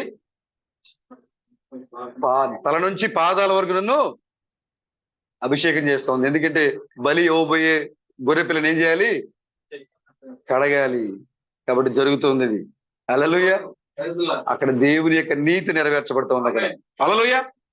ఎప్పుడైతే ఆయన ఆ సీమోనుతో మాట్లాడాడు అన్నమాట, ఈమెయితే దేహ సంబంధంగా వ్యభిచారి, కానీ మీరైతే బహిరంగంగా వ్యభిచారులై ఉన్నారు అని ఎప్పుడైతే ఆయన మాట్లాడుతున్నాడో, ఎప్పుడైతే ఆ ప్రసంగం మొదలైందో వాళ్ళందరూ కూడా చిన్నపోయారు. అక్కడ ఆ యొక్క సహోదరి ఎప్పుడైతే ఆయనతో మాట్లాడుతుందో పశ్చాత్తపడుతుంది, ఏడుస్తూ ఉంది, కన్నీరు గారుస్తుంది. ఆ కన్నీటితో ఆయన పాదాల మీద పడుతుంటే తన యొక్క జుట్టుతోనే తుడుస్తూ ఉంది. ఆ కాళ్ళ మీద ఏముంది? పశువుల పేడ క్లీన్ చేస్తా ఉంది. హల్లెలూయా. ఆమె యొక్క పాపాలన్నీ క్షమించబడ్డాయి. అక్కడ ఈమె పాపాలు క్షమించబడ్డాయి. సీమోను, నువ్వు నగరం అనే ఘోరమైన పాపిగా ఇక్కడ నుంచి నువ్వు మారిపోయావు. ఇక ప్రసంగాలు అవసరం లేదు, ఒక్క సంఘటన మొత్తాన్ని మార్చేసింది. అక్కడ అచ్చిబిషప్ ప్రసంగం లేదు, లేకపోతే ఆ ప్రసంగం లేదు, ఈ ప్రసంగం, ఏ ప్రసంగం లేదు. అక్కడ ఒక సహోదరి వచ్చింది అక్కడికి, ఆయన్ని ఏం చేసింది? భూస్థాపానికి ఆయనకి అభిషేకం చేసింది. ఆయన్ని ప్రభుకి స్తోత్రం కలుగును గాక. హల్లెలూయా. వాళ్ళు దేనికోసమో ఏర్పాటు చేసుకున్న సభాస్థలము ఒక పాపి యొక్క మారు మనసుకి వేదిక అయిపోయింది ఇప్పుడు అది. హల్లెలూయా. వాళ్ళు ఏదో చేద్దాం అనుకున్నారు, ఏదో మారిపోయింది అక్కడ. కానీ మీకు తెలుసా సీమోను ఎందుకు ఆహ్వానించాడు తెలుసా? మా ఏరియాలో ఒక వేశ్య ఉంది, ఆమెకు మారు మనసు ఇవ్వండి ప్రభువా అని పిలిచాడు ఆయన. తెలియకుండానే ఒక పాపిని రక్షించడానికి సీమోను వేదిక చేసి లక్షలు ఖర్చు పెట్టి భోజనాలు పెట్టాడు అక్కడ. నీకు అదే జరుగుతుంది సోదరుడా. హల్లెలూయా. నిన్ను ఎవరైతే అవమానించాలని చూస్తారో, ఎవరైతే నీ వాక్యం తప్పని నిరూపించాలనుకుంటున్నారో వారికి అవమానము అక్కడ దేవుడు నిన్ను ఎత్తిపడుతుంటాడు అక్కడ. హల్లెలూయా. ఇప్పుడు ఈ ఏలియా ఈ 450 మంది ప్రవక్తలతో కర్మేలు పర్వతం మీద ఉన్నాడు అక్కడ. వీళ్ళందరూ కూడా పర్వతం దగ్గరికి వచ్చారు అక్కడ. వీళ్ళ యొక్క ప్రసంగాలు వర్తమానికులు ఉద్యోగం మొదలైంది అక్కడ. వీళ్ళందరూ కూడా రకరకాల ప్రసంగాలతో అక్కడ ఎంటర్టైన్ చేస్తున్నారు. అక్కడ విశ్వడంగా చెప్తున్నారు, అది ప్రసంగం కాదు, ఎంటర్టైనింగ్. అది ఏం చేస్తారు వాళ్ళు? బయలా దిగిరా అని చెప్పి కత్తులు తీసుకుని వాళ్ళు ఏం చేసుకుంటున్నారు? కొట్టుకుని వాళ్ళు ఒళ్ళంతా చర్మాలు కోసుకుంటున్నారు. ఏలియా అంటున్నాడు, వాళ్ళు అసలే దిగిరాట్లేదని కోపంతో ఉంటే మీ దేవుడు పడుకున్నాడేమో బ్రదర్, మీ దేవుడు పడుకున్నాడేమో బహుశా. వాళ్ళకి అసలే కోపం లోపల రగిలిపోతుంది. ఏంటి మా శరీరం అంతా మొత్తం రక్తం అయిపోతుంది, మా దేవుడు పిలిస్తే రావట్లేదు అని వాళ్ళు బాధలో ఉంటే ఏలియా అంటున్నాడు, ఇవాళ పడుకున్నాడేమో, మీరు వెళ్ళి వ్యాపారేమో. ఆ మాటను జరిగి వీళ్ళు కోపం వచ్చి ఇంకా కొట్టుకుంటారు, రా. చర్మం దిగిపోతుంది తప్ప ఆయన మాత్రం రావట్లే. ఉంటే కదా రాటకి. ఈయన అక్కడి నుంచి కిందకి కర్మేలు పర్వతం దగ్గర ఒక నది వెళ్తుంది. అక్కడ వెళ్ళి మన రమేష్ బదులాగా గ్యాలం ఏర్పాటు చేసి అక్కడికి వెళ్ళి దాంట్లో గ్యాలలు వేసి చేపలు పట్టుకొని ఆ పడిన చేపలు కాల్చుకొని అవి తిని మళ్ళీ వచ్చాడు పైకి. ఎవరు? ఏలియా. ఆ గ్యాలం వేసి చేపలు పట్టుకొని చేపలు కాల్చుకొని తిని పైకి వచ్చాడు మళ్ళీ. వీళ్ళు ఇంకా రా అని పిలుతూనే ఉన్నారు. ఇంకా పైనుంచి ఎటువంటి రెస్పాన్సిబుల్ లేదు ఇక్కడ. 3 అయిపోయింది సమయం, సాయంత్రం అయిపోతుంది. ఇక ఇప్పుడు ఏలి అంటున్నాడు, సహోదరులారా, your time is finish, my time is start. మీ సమయం అయిపోయింది, ఇక నా సమయం మొదలైంది. ఇక వాళ్ళు అలసిపోయి ఉన్నారేమో, సరే నువ్వు పిలిచి చూద్దాం. వాళ్ళంతా అలసిపోయింది, హోనం అయిపోయింది, ఎగిరి ఎగిరి ఎగిరి ఎగిరి ఎగిరి అవమానంతో ఉన్నారు. ఇప్పుడు దేవుడు రాలేదు, అదొక అవమానము. వాళ్ళంతా అలసిపోయింది, ఇదొక అవమానము. ఈయన మాటలు ఇంకా మరింత ఎత్తుపడుపుగా సూది పొడిచినట్లుగా ఉన్నాయి. ఇంకా తీసుకున్నాడు ఏలియా. ఏలియా చేసిన మొట్టమొదటి పని, దేవుని యొక్క సేవకుడు ఎప్పుడు కూడా పాత దానితోనే కలుపుతారు కదా వర్తమానాన్ని, తన సొంత జ్ఞానాన్ని ఉపయోగించలేదు. అక్కడ పడిపోయినటువంటి ఆ పర్వతం మీద పడిపోయిన 12 రాళ్ళని లేచి నిలబెట్టాడు ఆయన. ఆయన కొత్త బలిపీఠం కట్టలేదు. ఆయన హల్లెలూయా, పడిపోయిన బలిపీఠాన్ని ఆయన ఏం చేశాడు? సరి చేశాడు ఆయన. పడిపోయిన బలిపీఠాన్ని ఆ 12 రాళ్ళని సరి చేసి దాని మీద కట్టెలు పేర్చి దాని చుట్టూ ఏం చేశాడు? ఆయన నీళ్లు పోసాడు. ఆయన అంటున్నాడు, 2 గంటలకు వెళ్తామండి, మీరు పోసిన దానికి డబల్ నీళ్ళు పోయింది దాని మీద. మీరు 2 బిందులు పోసారా, నాకు 4 పోయింది. మీరు 4 అడుగులు కనకతో కారా, నాకు మరి 4 అడుగులు తీయండి, ఇబ్బంది లేదు, తీసుకోండి. వాళ్ళు తీశారు, మొత్తం అంతా తీశారు. ఇప్పుడు ఎద్దులు వదిలించి ఏం చేశారు? దాని మీద పెట్టారు, దాని మీద కూడా నీళ్లు పంపించారు. ఇప్పుడు అదేమవ్వాలి? కాలిపోవాలి, దహించబడాలి. ఏ మనిషి వచ్చి దాన్ని కాల్చకూడదు, పరలోకం నుంచి రావాలి. ఇప్పుడు అక్కడ ఏలియా మోకరించాడు.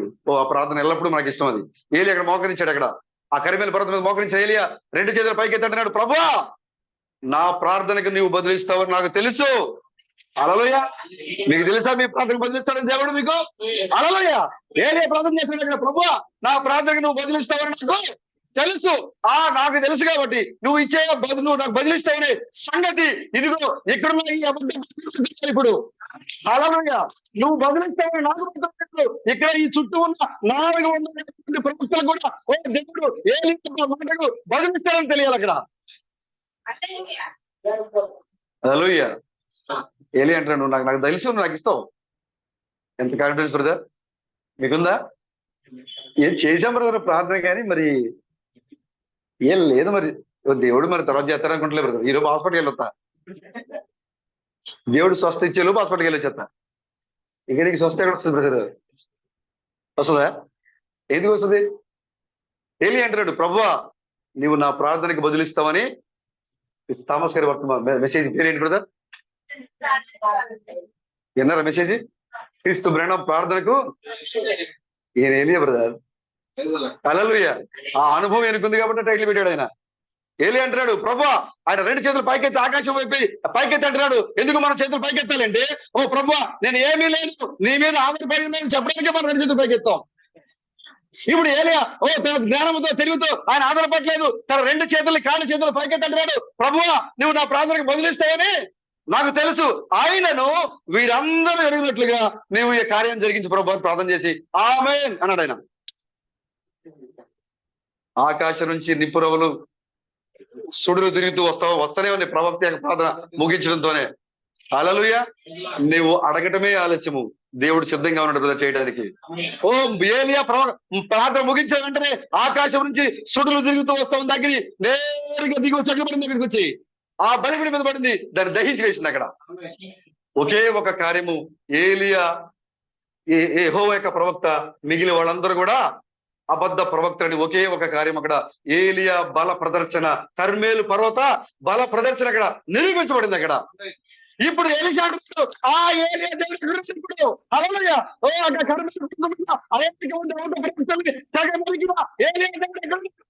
వర్షం రాకుండా ఆకాశాన్ని వచ్చిన ఏలియా దేవుడు ఎక్కడున్నాడు బ్రదర్? హల్లెలూయా. ఎక్కడున్నాడు బ్రదర్? ఎవరిని అడుగుతున్నాడు ఆయన? ఎవరిని అడుగుతున్నాడు ఆయన? అగ్ని రథాల మీద వెళ్ళిపోయిన తర్వాత నా ఏలినవాడా అని కేకలు పెడుతున్నప్పుడు ఆయన చెప్పాడు, నువ్వు నన్ను చూడకపోతే మాత్రం జరగదు. సహోదరులారా, క్రీస్తు థామస్ సమాధిలో లేడు అని నువ్వు చూడకపోతే డబుల్ పోర్షన్ మినిస్టర్ నీకు అర్థం కాదు. ఆ మినిస్టర్ నువ్వు తెలుసుకోలేవు. ఆయన వెళ్ళాడు అని నువ్వు చూస్తే నీ ముందు ఎవరిదానికి కూడా నిలబడదు. హల్లెలూయా. ఆయన వెళ్ళాడని ఆయన చెప్పాడు, ఏలియా నన్ను చూస్తే నీకు జరుగుతుంది. ఏలియా ఒంటి మీద ఉన్న దుప్పటి ఎక్కడ పడిందంటే వచ్చి నేల మీద పడిను. ఆయన వెళ్ళిపోతున్నప్పుడు కేకలు పెట్టాడు. ఆయన నా ఏలినవాడా అనే కేకలు పెడుతున్నప్పుడు ఏలియాకి అర్థమైపోయిందో నేను కనపడతాను ఆయనకి. అప్పుడు ఆ భుజం మీద ఆ అంగిని ఏం చేశాడు? ఆయన దుప్పటిని వదిలేశాడు. ఆయన అది ఎగురుకుంటూ వచ్చి భూమి మీద పడింది.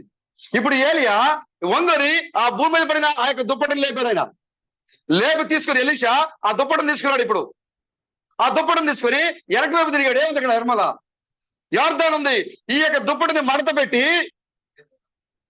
ఏలియా దేవుడు ఎక్కడున్నాడు అని చెప్పి ఏం చేశాడు? యోర్దాను కొట్టాడు. యోర్దాను 2 పాయలు అయిపోయింది బ్రదర్. హల్లెలూయా. కారణము డబల్ పోర్షన్ మినిస్ట్రీ ఎలీషాలోకి వచ్చింది. ఇప్పుడు ఏలియా ఆత్మ 2 ఎలీషా దిగింది. ఇప్పుడు ఏలియా ఎక్కడున్నాడు? ఇప్పుడు ఎలీషా ఉన్నాడు. ఇప్పుడు హల్లెలూయా. ఎప్పుడైతే ఆ యోర్దాను 2గా చీలిపోయిందో యోర్దానికి అటుపక్క శిష్యులు ఈ సంఘటన చూశారు. వాళ్ళు ఏమంటున్నారు? చూసి ఆశ్చర్యపడ్డారు. వాళ్ళు అన్నారు, ఓ ఏలియాలో ఉన్న దేవుడు ఎలీషాలోకి వచ్చేసాడు. ఇప్పుడు హల్లెలూయా. గట్టిగా చెప్పగలుగుతారు. హల్లెలూయా. ఏలియాలో ఉన్న దేవుడు గడికి వచ్చాడు, ఎలీషాలోకి వచ్చేసాడు. వాళ్ళందరూ కూడా భయకంపితులైపోయారు. వచ్చేదేవారు ఇప్పుడు ఏలియా. ఎవరు? యెహోవా. ఇప్పుడు ఎక్కడ ఉన్నాడు? ఎలీషాలో ఉన్నాడు. వాళ్ళందరూ కూడా వచ్చి సాగిలి పట్టి నమస్కరిస్తా ఉన్నారు. ఎవరికి? ఎలీషాకి. చూడండి ఒకసారి చదవండి.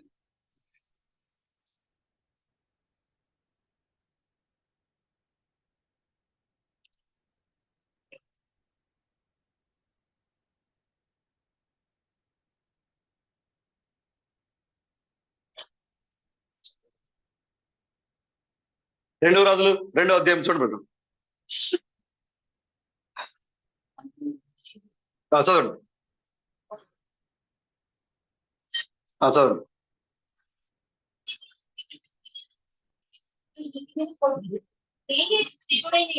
ఎక్కడ ఉన్నాడు? అతడు అదుపుతో విడిచి కొట్టగా అది ఇటువట్టు విడిపోయినందున ఎలీషా అవతలి ఎప్పుడూ నడిచిపోయింది. ఎవరు కనిపెట్టేది బ్రదర్? ఈయన ఎక్కడున్నాడు? యోర్దాను దగ్గర ఉన్నాడు. వీళ్ళు ఎక్కడున్నారు? ఎరుకో వారికి అర్థం ఏంటి? వీళ్ళు లోకంలోంచి చూస్తా ఉన్నారు. ఎవరు చూస్తా ఉన్నారు? వీళ్ళిద్దరు యోర్దాను దాటి అవతల పక్క వెళ్ళారు. ఏం జరుగుతుంది అక్కడ తెలియట్లేదు వీళ్ళకి. అక్కడ ఈ సంఘంలో ఏం జరుగుతుంది బ్రదర్? వీళ్ళు ఏం చేస్తున్నారు ఇక్కడ? ఏలియా వెళ్ళాడు, ఎలీషా వెళ్ళాడు, యోర్దాను చీలిపోయింది, వాళ్ళు కలిసిపోయింది. వాళ్ళు వాటి పక్కన ఏం చేస్తున్నారు? వీళ్ళు ఎరుకలో ఉండి చూస్తా ఉన్నారు. లోకంలో ఉండి లోకము నీ వైపు చూస్తా ఉంది. ఓ ఏలియా వెళ్ళిపోయాడు, వాళ్ళ తామస్ వెళ్ళిపోయాడు కదా. వీళ్ళు ఏం చేస్తారు ఇప్పుడు? వాళ్ళ తామస్ వెళ్ళిపోయాడు కదా, వాళ్ళ బ్రహ్మ వెళ్ళిపోయాడు కదా. వీళ్ళు ఏం చేస్తారు ఇప్పుడు? చూద్దాం. ఎక్కడ చూస్తున్నాను ఇంకా? ఎక్కడ చూస్తారు బ్రదర్? ఈ చుట్టుపక్కల ఉన్న లోకం నుంచి లోక ప్రజలందరూ నీ వైపు చూస్తా ఉన్నారు.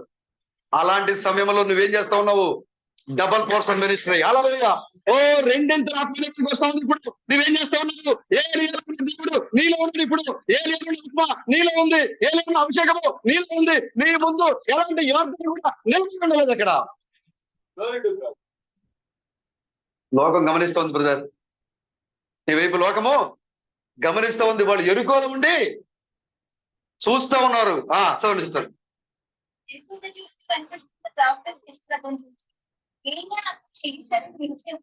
హల్లెలూయా.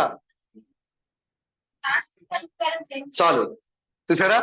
ఎప్పుడైతే యోర్దాను 2 పాయలుగా చీలిపోవడం చూశారో, ఆ యోర్దాను మధ్య నుంచి ఎలీషా నడుచుకుంటూ రాసం చూశారు. వారి యొక్క హృదయాలు భయపడిపోయారు. ఇప్పుడు వచ్చేది ఎవరు? ఎలీషా. కానీ వచ్చేది ఎవరు? ఏలియా. హల్లెలూయా. ఈ రంగంలో తిరిగేది తిరగడం చూడడానికి రమేష్ లక్ష్మణుడు లేకపోతే కానీ తిరిగి వస్తారు. ఎవరు తిరుగుతున్నారు? చెప్పండి బ్రదర్, ఎవరు తిరుగుతున్నారు? క్రీస్తు బ్రేనం నీలో నివాసమై ఉన్నారు. 2 డబుల్ పోర్షన్. 2 ఆత్మతో 2 అభిషేకముతో నువ్వు ఈ లోకములో నడుస్తూ ఉన్నావు బ్రదర్. హల్లెలూయా. నడిచేది నువ్వు కాదు బ్రదర్. ఏలియా ఆత్మ నీ ద్వారా యోర్దాను చీల్చి ఈ పక్కకి తీసుకొస్తా ఉంది నిన్ను.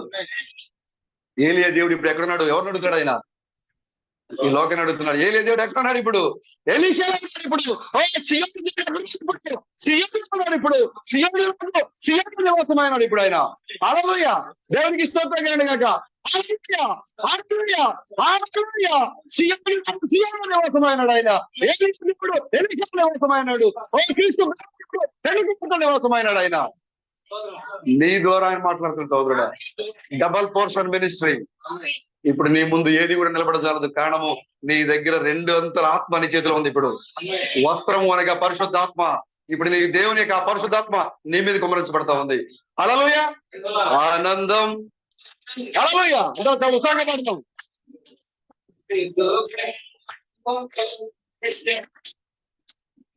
హల్లెలూయా, హల్లెలూయా, హల్లెలూయా. ఇశ్రాయేలు ప్రజలు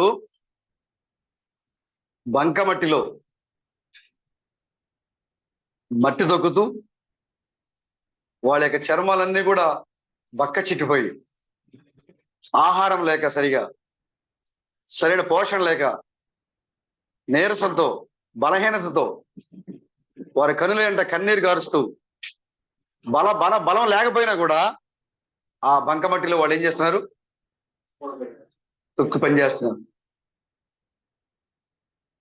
ఫరో వచ్చాడు నడుచుకుంటూ అంతఃపురంలో.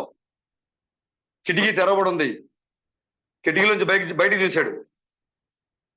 కిటికీలోంచి అవతల పక్క ఇశ్రాయేలు బంకమట్టి తొక్కుతున్నారు. ఆ కిటికీలోంచి ఫరో చూసి అంటున్నాడు, ఎడారి ప్రజలు, ఎడారి దేవుడు నమ్ముకొని బానిసలు బతుకుపోతున్నారు వీళ్ళు. ఛీ, అసహ్యం పడుతున్న వాళ్ళు చూస్తే నాకు అని అక్కడి నుంచి వెళ్ళిపోయాడు. ఫరో ఏ కిటికీలోంచి అయితే బయట చూసి ఇశ్రాయేలు ప్రజలు బానిసలు, అసహ్యమైన వారు అని అసహించుకుంటూ ఫరో వెళ్ళాడు. ఫరో వెళ్ళిన కొద్దిసేపటికే అదే అంతఃపురంలో ఉన్న మోషే ఆ కిటికీ దగ్గరికి వచ్చాడు.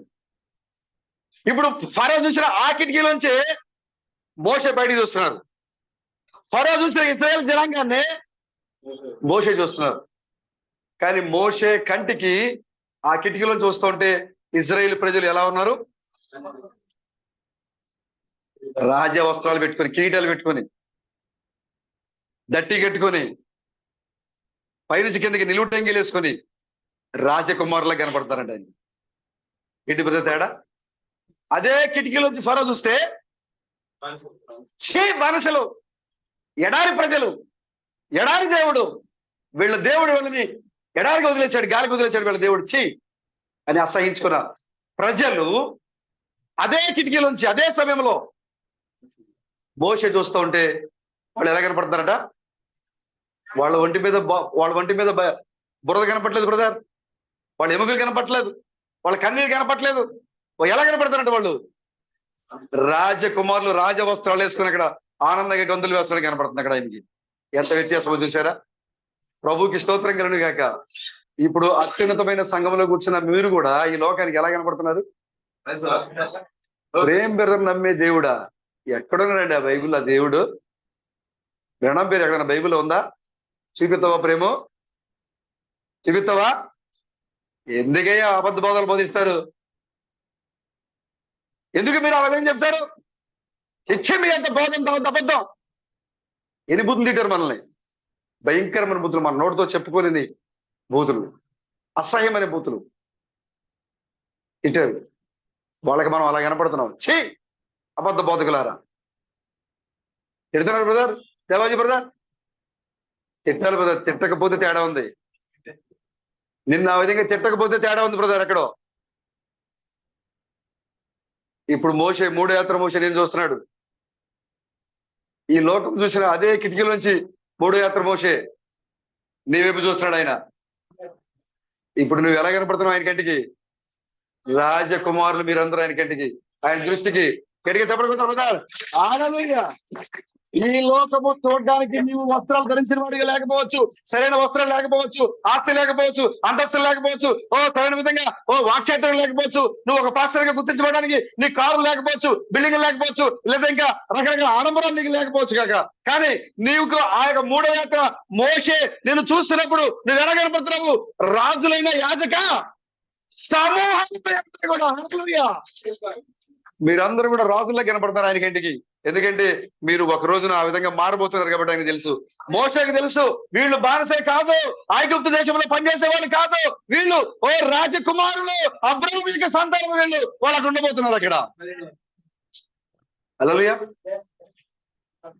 అవునా బ్రదర్? ఈ లోకంలో మీరు వెలువేడిన వారిగా ఉన్నారు బ్రదర్, అబద్ధ బోధకులుగా ఉన్నారు బ్రదర్. కానీ మూడో యాత్ర మోషేకి మాత్రం మీరు రాజకుమారులుగా ఉన్నారు. ఆ దానియేలు అంటున్నాడు, వాళ్ళు ఎవరండి? ఆకాశ మండలంలో మెరిసేటువంటి నక్షత్రాలు వాళ్ళు. ఎవరంట? మిమ్మల్ని ఏమంటారండి? దానియేలు ఆకాశ మండలంలో మెరిసే జ్యోతులు, వెలుగులో ఉన్నారు మీరు. ఎవరికి? ఎవరి దృష్టికి? ప్రవక్తల దృష్టికి. ప్రవక్తలు ఏమంటున్నారు? సియోను నీ నీతి సూర్యకాంతిగా మారుతుంది. యెషయా చూస్తున్నాడు నిన్న ఎలాగా వెలుగుతో చూస్తున్నాడు యెషయా నిన్న అక్కడ. ఓ కీర్తనకారుడు దావీదు లెమ్ము నీ మీదకి వెలుగు వచ్చి ఉన్నది. ఏంటి బ్రదర్? ప్రవక్తలందరూ నీ మీద వెలుగు చూస్తా ఉంటే లోకం ఏమంటుంది? నిన్ను అబద్ధమే, అబద్ధ బోధకుడా, బ్రహ్మ దేవుడా. ఎక్కడుంది బ్రదర్? యా బ్రదర్ చూపిస్తావా? వాళ్ళు ఏం చేస్తున్నారు? బంక మట్టి దొక్కుతూనే ఉన్నారు వాళ్ళు. కానీ ప్రవక్త చూపులో తేడా ఉంది. కారణము భవిష్యత్తును చూస్తున్నాడు ఆయన. హల్లెలూయా. భవిష్యత్తులో వారికి కలిగే స్థితి చూస్తున్నాడు అక్కడ.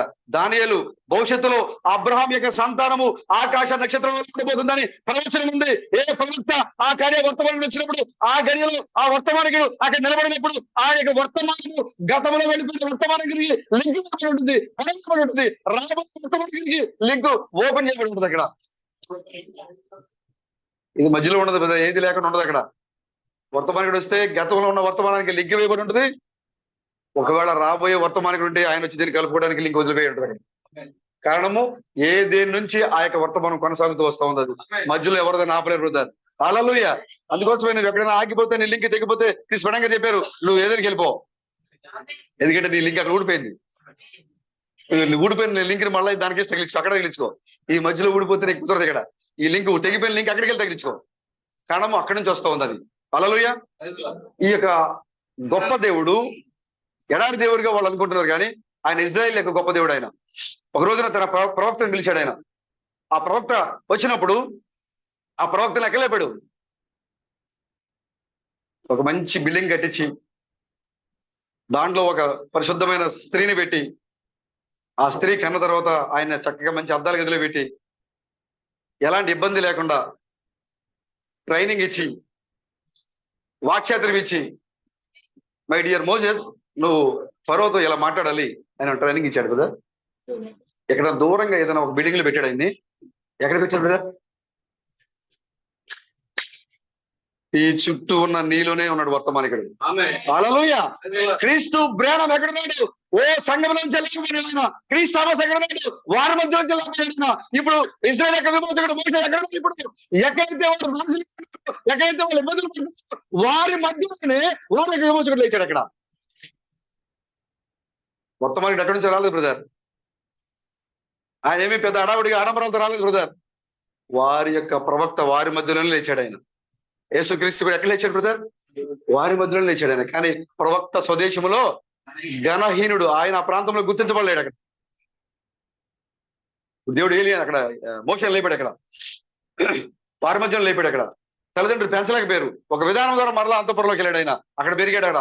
అక్కడ ఒక ఐగుప్తు నుంచి అక్కడ చంపాడు. అక్కడ నుంచి వెలివేయబడ్డాడు. ఐగుప్తు నుంచి వెళ్ళిపోయి మిద్యాన్లో ఉన్నాడు. అక్కడ కొన్ని సంవత్సరాల పాటు, అక్కడ 40 సంవత్సరాల పాటు అక్కడ మిద్యాన్లో ఉన్నాడు. ఐగుప్తు యొక్క విద్యనంతా తీసేసాడు దేవుడు. ఇప్పుడు మరలా ఏమంటున్నాడు? ఇప్పుడు దేవుడు ఆ నిర్ణయ కాలం వచ్చేసింది. ఎవరికి ఇచ్చిన నిర్ణయ కాలము? దేవుడు తన నియామకములను ఏం చేస్తాడు? ఆయన నిలుపుకుంటాడు కదా. మరి దేవుడు మాట ఇచ్చాడు కదా. ఎవరికి? అబ్రహాముకి మాట ఇచ్చాడు. ఆయన నీ యొక్క సంతానము తమది కాని దేశంలో 400 సంవత్సరాలు ఉంటుంది, తర్వాత నేను వారిని అందరినీ రప్పిస్తాను చెప్పాడు. అసలు అబ్రహాం పిల్లలే లేరు. ఆ యొక్క అది దేవుడు అబ్రహాంతో చెప్పినప్పుడు అబ్రహాంకి కనీసం ఒక్క పిల్లడు కూడా లేడు. ఏమని చెప్పాడు దేవుడు? నీ సంతానము నేను తీసుకొస్తా అక్కడి నుంచి. హ్యాటీ రైట్ లో ఉన్న ఆ స్పిరిట్ అబ్రహాంలో ఉంది ఆ రోజున. ఆమేన్ ప్రభు, నువ్వు తీసుకురాగలవు, నువ్వు చేస్తావు. ఆయన తనకు ఏలు పెట్టి నొక్కి చూపించాడు. అక్కడ అవును నువ్వు చేస్తావు. స్పష్టంగా చెప్తున్నారు, నువ్వు కూడా ఆ హ్యాటీ రేట్ లకి ఏలు పెట్టి నువ్వు నొక్కాలి. అవును జరుగుతుంది. ఇది ఇక్కడ రాయబడింది ఈ విధంగా. ఆమె అబ్రాహాం చెప్పాడు, తనకి పిల్లలు లేరు అబ్రాహాంకి. పిల్లలు పుట్టక మునిపే చెప్పించేశాడు దేవుడు. నువ్వు తిరిగి నా మీద నువ్వు నేను చెప్పిన మాట నువ్వు నిర్లక్ష్యంగా ఉంచావు కాబట్టి నీ సంతానం పుడద్ది, వాళ్ళు ఐగుప్తు దేశానికి వెళ్తారు, బానిసలుగా ఉంటారు. 400 సంవత్సరాల తర్వాత నేను మరలా తీసుకొస్తా. దాంట్లో ఉన్న వాళ్ళంతా సెట్ అయిపోయారు. ఇక ఏమైందిలే బ్రదర్, ఇక మనం ఏం వెళ్తానే కానీ ఇక మా నాన్న దీంట్లో ఉన్నాడు, మా తాత దీంట్లో ఉన్నాడు, ఆ సిఎస్ఏ పెంతెకొస్తా బ్యాప్టిస్ట్ ఏదో ఇక్కడ నడిచిపోతుంది, ఇక్కడ నడిపించేద్దాం. ఎందుకంటే దాంట్లో వాళ్ళు ఆచుకుపోయారు, సెట్ అయిపోయారు. ఇక 400 సంవత్సరాలు అంటే ఇక ఇక ఏమి వెళ్తాయి చెప్పి ఇక మళ్ళీ ఏం మారుతాం. కానీ దేవుడు తన యొక్క మాటనైనా ఆయన వదిలిపెట్టాడు. ఆయన అబ్రాహాంకి ఇచ్చిన మాట ప్రకారంగా 400 సంవత్సరాల కంటే ముందుగానే వచ్చి ఇక్కడ నిలబడ్డాడు. ఎక్కడ నిలబడ్డాడు? వచ్చి మిద్యాను అరణ్యములో. ఏం జరుగుతుంది అక్కడ? ఒక పొద మండుతుంది, కారిపోవట్లేదు. ఒక పొదలో మంట వస్తుంది, కానీ ఆ పొద ఈయన రసాయన శాస్త్రవేత్త. ఎవరు? మోషే రసాయన శాస్త్రవేత్త. అందుకోసమే దేవుడు అది కనిపెట్టడానికే శాస్త్రవేత్తం చేశాడు ఆయన. ఈ డిజైన్ చేయడానికే ఆయన ఇంజనీర్ చేశాడు ఆయన. ఈ ఆ గీట్లు గీయడానికి మనకైతే ఆ ట్రయాంగిల్స్ మనకి రావు. ఆ డ్రాయింగ్లు ఏమని మనకి రావు. అక్కడ ఏ మ్యాప్ ఎలా గీయాలో, ఆ గుడార దర్శనం ఎలా ఉంటుందో నీకు నాకేం తెలుసు. ఆయన తెలుసు కాబట్టి ఆయనకి ఆ డిగ్రీ అది ఇంజనీర్ చదివించాడు ఆయన. హల్లెలూయా. ఆ 3 ఏడుపు ఎలా జరుగుతుందో మనకేం తెలుసు, మనకు తెలియదు. ఆయన ఆ మేఘం దిగి వచ్చినప్పుడు ఎలా తిరుగుతుంది, ఏ షేప్ లో ఉంటుందో నీకేం తెలుసు, నాకేం తెలుసు, ఆయన తెలుసు. కాబట్టి అవన్నీ కూడా చిత్రాలు గీయాలంటే, ఆయన లోక సంబంధంగా బొమ్మలు చూపించాలంటే ఆయన చదువు కాబట్టి చదివించాడు ఆయన. ఆ పని అయిపోయింది, దాన్ని చూపించాడు ఆయన. ఆయన డిగ్రీ చదివిన దేనికోసం అంటే ఈ బొమ్మలు వేయడానికే, ఉద్యోగం చేయడానికి కాదు బ్రదర్. టై కట్టుకొని ఆయన రోజుకు గులాబీ పెట్టుకుని తిరిగాడు ఆయన. ఎవరు తెలుసా మీకు? థామస్ గారు సూట్ వేసుకొని తెల్ల కోట్ వేసుకుంటే పైన రెడ్ కలర్ రోజ్, నల్ల కోట్ వేసుకుంటే వైట్ కలర్ రోజ్. ఎవరు తిరిగింది? థామస్ గారు అండి. ఆయన అనుకున్నాడు ఇలా లైఫ్ స్టైల్ అలా ఎంజాయ్ చేస్తున్నాడు ఆయన. అలాంటి సమయంలో ఏమొచ్చింది? స్వరం వచ్చింది, లహరి. మీటింగ్స్ జరుగుతున్నాయి అక్కడ. మీటింగ్ ఏంటంటే అక్కడ ఆయన ఒకేసారిగా ఆ మీటింగ్లు వెలుపలిగా ఉన్నాయన ఒకేసారిగా ఆ రోడ్డు మీద కుప్పకూలిపోయాడు ఆయన. కారణము 63వ సంవత్సరంలో దేవుని కుమారుడు దిగి వచ్చారు. ఇలా అభిషేకం జరిగింది అక్కడ. అదే సమయంలో క్రీస్తు మేడం భూమి మీద ఉన్నారు. అక్కడ ఇక్కడ కుడి పాదము మరియు ఎడమ పాదము 2 ఒకేసారి అభిషేకం జరిగింది అక్కడ. అలాంటి ఒక వర్తమానికుడు ఆయన. ఆ వర్తమానం యొక్క విలువ తెలిగిపోవడం వల్ల ఆయన గురించి చులకనగా మాట్లాడుతున్నారు ఆయన. అందుకోసం ఈ బుక్స్ ప్రింట్ చేసింది అందుకోసమే. కానీ చదివిన తర్వాత ఆయన అర్థమవుతుంది. హల్లెలూయా. రసాయన శాస్త్రవేత్త మోషే. అది మండుతూ ఉంటే ఆయన ఆకర్షించడం కోసమే ఐగుప్తులు రసాయన శాస్త్రం చదివాడు ఆయన. ఇది ఆకర్షించడం కోసమే. ఒకవేళ ఆయన శాస్త్రవేత్త కాదనుకోండి, మిగతా వారి మాదిరి ఏం వదిలేశాడు ఆయన. ఏదో మండుతుందని వెళ్ళిపోయాడు ఆయన. కానీ దాన్ని చూసినప్పుడు ఆయనకి ఏం కనపడుతుంది?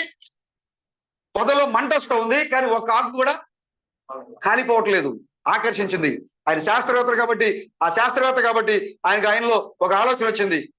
ఆ లోపల ఉన్న విచక్షణ పనిచేసింది, కారణం పనిచేసింది. ఆయనలో ఉన్నది ఆ ఇంద్రియాలో ఒక ఇంద్రియము లోపల ఉన్నది పనిచేసింది. అదేంటో తెలుసుకోవాలి. దగ్గరికి వెళ్ళాడు. నడుచుకుంటూ స్పీడ్గా వెళ్ళిపోతుంది దాని దగ్గరికి. వెంటనే ఆ పొదలోంచి ఒక స్వరం పడుతూ ఉంది.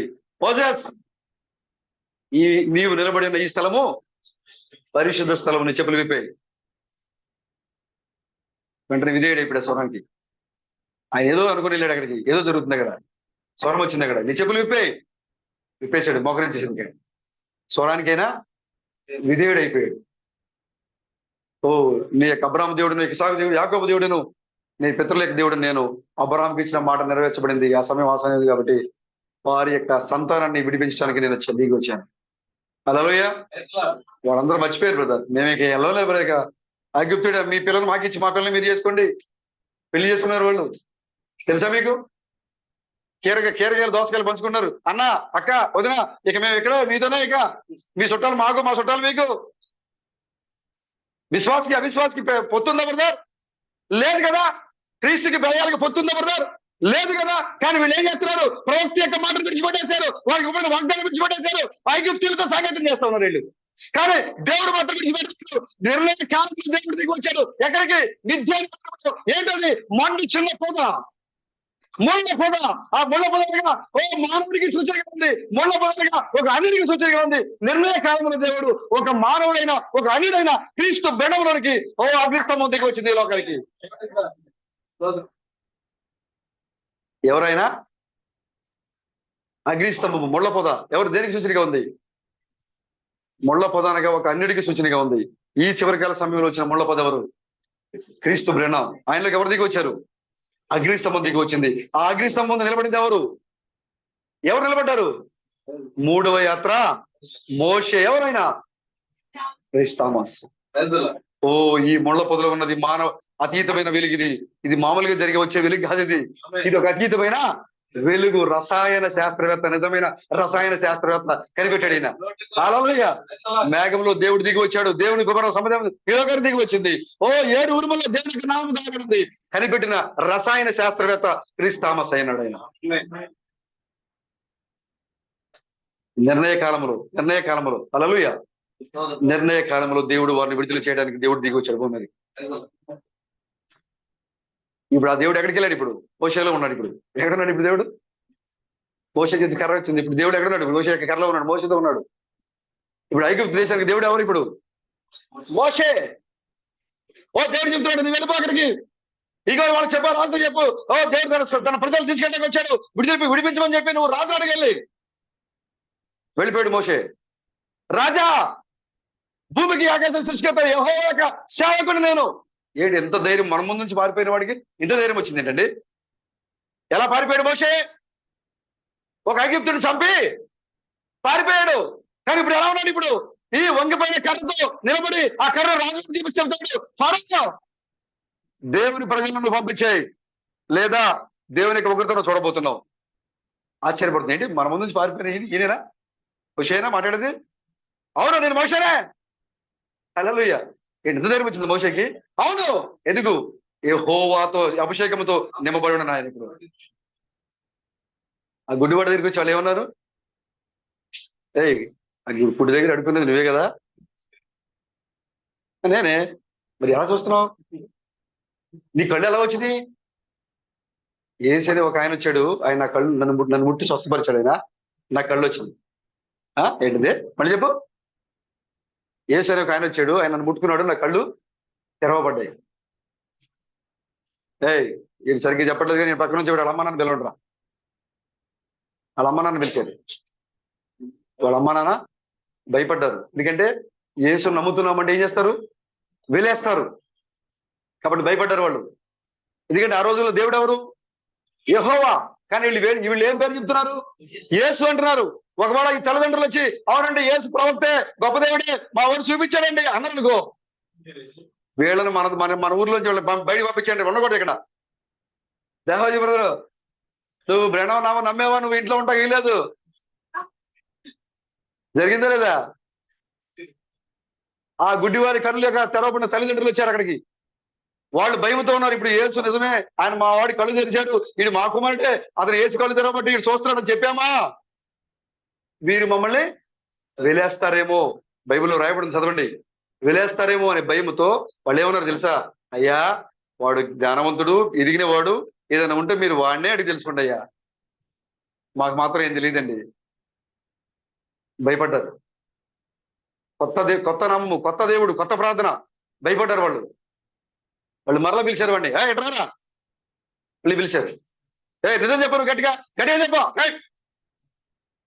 గట్టిగా నిలబెట్టారు. ఆయన మళ్ళీ ఏదో చెప్తున్నాడు, అయ్యా మీరు ఎందుకు ఇన్నిసార్లు అడుగుతున్నారో నాకు తెలియదు, కానీ నా కళ్ళు తెరిచింది మాత్రము ఏసై. మీరు కూడా బహుశా ఆయనకి శిష్యులు అవ్వాలనుకుంటున్నారు అని నాకు అనిపిస్తుంది.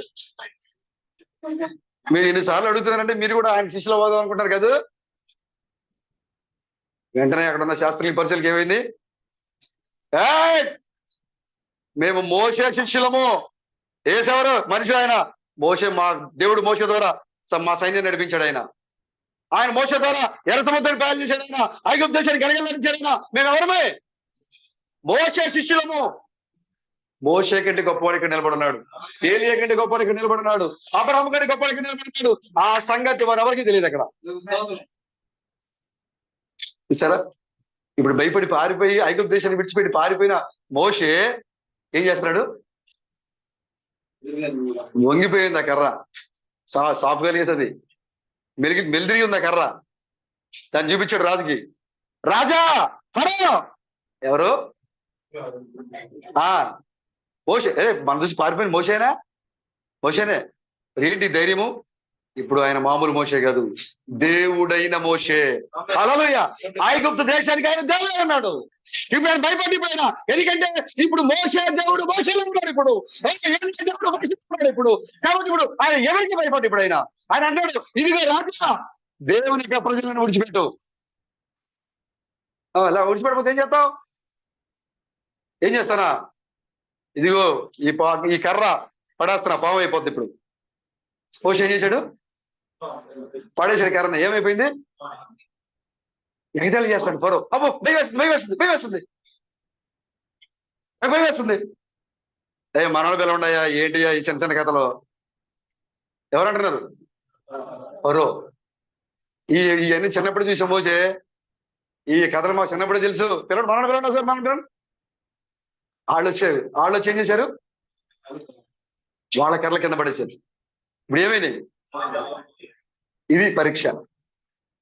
ఇప్పుడు నీ విశ్వాసం చేయగలి సహోదరుడా. హల్లెలూయా. ఇప్పుడు మోషే ఇదేంటి దేవుడిని అనుభవించి నా కర్రను పాముగా మార్చి వాళ్ళ కర్ర కూడా పాముగా మార్చాడేంటి? ఇప్పుడు నా మాట నిజమా వాళ్ళ మాట నిజమా? సరే మరి ఫరో గారు వందనాలండి, మరి వెళ్ళొస్తా నేను అన్నాడా? ఎదురు చూశాడు. ఓర్పు, సహనము. దేవుడు మాట ఇచ్చాడంటే నీ పక్షం నిలబడతాడు ఆయన. హల్లెలూయా. ఇప్పుడు కొద్దిసేపటికి ఒక వింతైన కార్యం జరుగుతుంది. వీళ్ళందరూ అక్కడున్న ఫరో యొక్క సైన్యము అక్కడున్న వాళ్ళందరూ కూడా ఏమవుతున్నారు? అవుతున్నారు. అందరూ కూడా అనుకోకుండా వాళ్ళందరూ చూపులకి ఒక వింతైన అనుభవం కనబడింది. అక్కడ మోషే యొక్క సర్పము మిగిలిన అన్ని సర్పాలను మింగడం మొదలు పెట్టేసింది. హల్లెలూయా. కాబట్టి వాక్య నిరూపణ వచ్చే వరకు నువ్వు వెయిట్ చేయాలి సోదరుడా. దేవుడు నీ పక్షంలో ఉన్నాడు. నీ ప్రార్థనకి బలించేదే ఆయన. ఖచ్చితంగా అనేక మంది ముందు నేను గణపరిచే దేవుడు ఆయన నిరూపించే వరకు నువ్వు వేచి ఉండాలి అక్కడ. హల్లెలూయా. ఈ మోషే యొక్క పాములు మిగతా పాములన్నింటి కూడా మింగేసింది. అప్పటి వరకు ఆ నవీన యొక్క ఫరో యొక్క సైన్యము ఒకేసారిగా నిశ్చేష్లు అయిపోయారు. ఆగిపోయింది. ఏం మాట్లాడే మౌనులు అయిపోయారు. అక్కడ ఏం మాట్లాడకుండా లోపలికి వెళ్ళిపోయారు. ఇక్కడ మోషేని అక్కడ వదిలిపెట్టేసి. మోషే యొక్క దేవుడు ఎక్కడున్నాడు బ్రదర్? మోషేలోనే ఉన్నాడు ఆయన. ఎర్ర సముద్రం పాయలు చేసినప్పుడు నేను నా యొక్క అంశం నాకు వర్తమానం ఎక్కువ తీస్తాను. నేను ముగించలేకపోతున్నాను.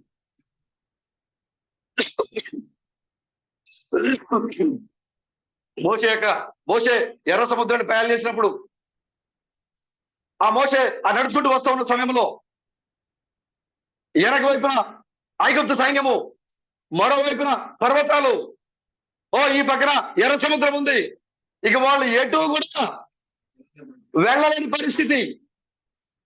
ఎటుపోయి ఇక వాళ్ళు చిక్కితే ఆ ఐగుప్తు సైన్యాన్ని చిక్కాలి, వాళ్ళ చేతిలో చనిపోవాలి.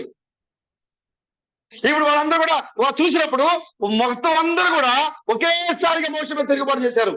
మోషే, ఐగుప్తు దేశంలో సమాధుల్లో ఎవరుకొని తీసుకొచ్చి ఎక్కడ పెట్టావు మమ్మల్ని? ఆయన చనిపోదామని అనుకుంటారు వాళ్ళు. మరణం లేకుండా చేస్తాను దేవుడు చెప్తూ ఉంటే వీళ్ళు ఏమడుగుతున్నారు? ఐగుప్తు దేశంలో సమాధుల్లో ఎవరుకొని ఇక్కడ సమాధానం తీసుకొచ్చావు మమ్మల్ని? ఏం బ్రదర్, ఎంతగా మిమ్మల్ని వాక్యంతో నడిపించాలి సహోదరుడా? ఇంకా వాక్యం నీకు తెలియలేదా? వర్తమానం నీ ముందు కదిలిపోతుంటే నీకు అర్థం కావట్లేదా? దేవుని యొక్క ప్రభావం నడుస్తూ ఉంటే నీ ముందు ఆ మేఘస్తంభం, అగ్నిస్తంభం నీ ముందు పోతా ఉంటే నువ్వు ఏ ప్రయాణంలో నీకు తెలీదా? నేను ఇంకా లోక సంబంధంగానే ఆలోచిస్తూ ఉన్నావా? ఆ ఇజ్రాయేల్ ఆలోచించినట్టుగానే, శరీర సంబంధమైన ఇజ్రాయేల్ ఆలోచించినట్టుగానే నీవు కూడా ఇంకా అలాగే ఆలోచిస్తున్నావు. పరిస్థితులు నీకు ఎదురుగా వచ్చినప్పుడు ఆ కార్యం సాధారణమైన కార్యాలు అసాధారణమైన కార్యాలుగా మార్చే దేవుడు నీ పక్షంలో ఉన్నాడు. కానీ నువ్వు ఆ యొక్క సంగతిని ఎరుగుగా ఉన్నావు, నువ్వు గమనించకుండా ఉన్నావు, నువ్వు భయపడుతూ ఉన్నావు. నీకు మరణం లేదని చెప్తున్నాడు ఆయన. నా యందు విశ్వాసం ఉంచేవానికి ఎవరు యేసుక్రీస్తు మరణించాడు. ఒకవేళ మరణించినా ఒక విశ్వాసకి అంతకంటే గొప్ప వాగ్దానం ఏముంది ఇక్కడ? మరణం లేదు యేసుక్రీస్తు స్వయంగా చెబుతుంటే నువ్వెలా సరిపోతావా? నువ్వు నమ్ముతున్నావంటే నువ్వు ఇంకా పరిపూర్ణంగా నీ యొక్క స్థానంలో నిలబడినావు. మోషే అంటున్నాడు. అక్కడ మోషే అక్కడ నిలబడినప్పుడు అంటారు, మోషే ఐగుప్తులో సమాధులు లేవా? మేము చనిపోతే అక్కడ సమాధి చేయటం లేవు. అక్కడ ఇక్కడ సమాధి చేస్తాం అరణ్యంలో. తిరుగుబాటు చేశారు ఒకసారి కనుక. ఆ యొక్క గోళ అందరూ కూడా ప్రజలపై ఒత్తిడి పెట్టేశారు మోషేని. ఇక్కడ ఎందుకు మమ్మల్ని ఈ విధంగా చేస్తున్నాం, మా జీవితంలో నాశనం అయిపోవాలా అని వాళ్ళందరూ కూడా తిరుగుబాటు చేసినప్పుడు మోషేని దేవునికి మొరపెడతా ఉన్నాడు. ప్రభువా, ఈ పరిస్థితుల్లో నన్ను ఏం చేయమంటావు? ఇటువైపున కొండలు, ఇటువైపున సైన్యము, ఎదురుగా సముద్రము. తప్పించుకోవడానికి మాకు మార్గం లేదు. మేమేం చేయాలి ప్రభువా? మోషే మొరపెట్టరాలా? ఇంతకాలం నువ్వు నాతో ఉండి ఇదే నేర్చుకున్నది, ఈ రోజు సంఘానికి వచ్చి ఇదే నేర్చుకున్నది. ఏదైనా సమస్య వస్తే ఏంటి కన్నీటి కాచి రాధమని ఇదే చేసుకునే ప్రార్థన, ఇదే నీకు వచ్చి నువ్వు వేసుకునేది ఇదేనా? మోషే మొరపెట్టరా, పలుకులో. ఇన్ని రోజులు సంఘంలో నేర్చుకుంది ఏంటి సోదరుడా, సహోదరి? సమస్య వస్తే భయపడిపడుతున్నా, మొర్ర పెట్టనేలా పలుకుము. నువ్వెవరు? ఐగుప్తు యొక్క దేవుడివి నీవు. మోషే ఎవరు? ఐగుప్తు దేవుడు. ఇప్పుడు నువ్వెవరు? ఈ లోకం యొక్క దేవుడు నువ్వే అన్నావు. దేవుడు తన దైవం మధ్య కూర్చొని తీర్పు తీరుస్తున్నాడు ఈ లోకానికి. హల్లెలూయా. నీవు నీ స్థానంలో నిలబడినప్పుడు నువ్వు మొరపెట్టనేలా నీవు పలుకు, జరుగుతుంది ఖచ్చితంగా. మోషే, నువ్వెందుకు మొరపెడుతున్నావు? నువ్వు నన్ను నమ్మలేదా? నేను చేసే కార్యాలను చూడలేదా? ఐగుప్తుడనే కార్యాలను చూడలేదా? అయ్యో నువ్వు ఎందుకు మొరపెడుతున్నావు? నన్ను ఎందుకు మొరపెడుతున్నావు? నీకేం కావాలో పలుకు, నీకు అధికారం ఇవ్వబడుతుంది, నీకు తెలీదా?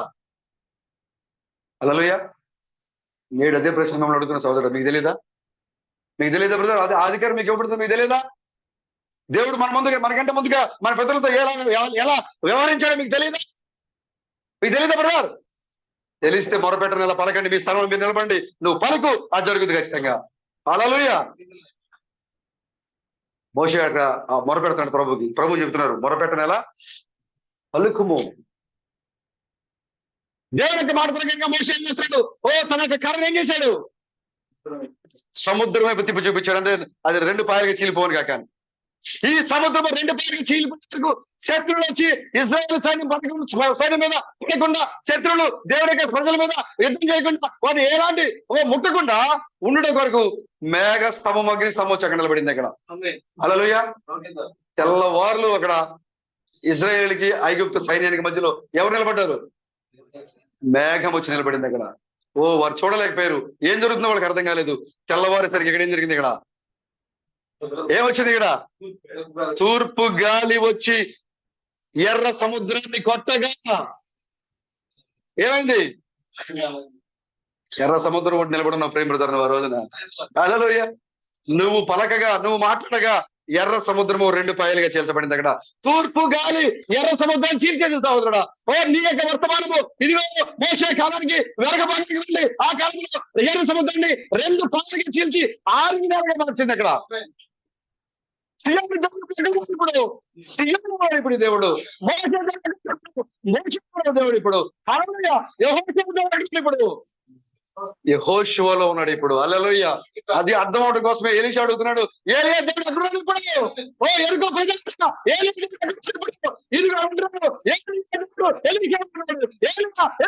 ఇప్పుడు. హల్లెలూయా. ఇప్పుడు సీయోను దేవుడు నీలో సీయోను ఉన్నాడు, నివాసమై ఉన్నాడు ఆయన. ప్రభుకి స్తోత్రం కలగాక. ఇంక చాలా విషయాలు ఉన్నాయి బ్రదర్. ఆమేన్. దేవుడి చిన్న మాటలు దీవించిన కాక. మొదలు పెడితే మళ్ళీ లేట్ అవుతుందని ముగిస్తున్నా. చిన్న ప్రార్థన చేసుకుందాం. 5:30కి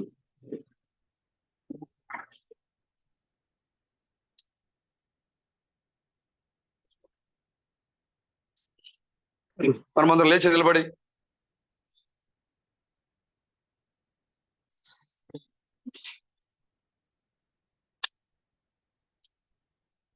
అందరు సంతోషంగా ఉన్నారు బ్రదర్. లేచి నిలబడి ఒకరి హస్తాలు ఒకటి పట్టుకుంటూ, నీలో ఉన్న దేవుడు గొప్పవాడు, నాలో ఉన్న దేవుడు గొప్పవాడు, మనలో ఉన్న దేవుడు గొప్పవాడు, లోకంలో ఉన్న వారి కంటే మనలో ఉన్నవాడు గొప్పవాడు. ఆమేన్. చెప్పండి, అందరూ ఒకరు చెప్పండి బ్రదర్. నీ పక్కన చిన్న పిల్లవాళ్ళైనా సరే వాళ్ళు కూడా క్రీస్తులే ఉన్నారు.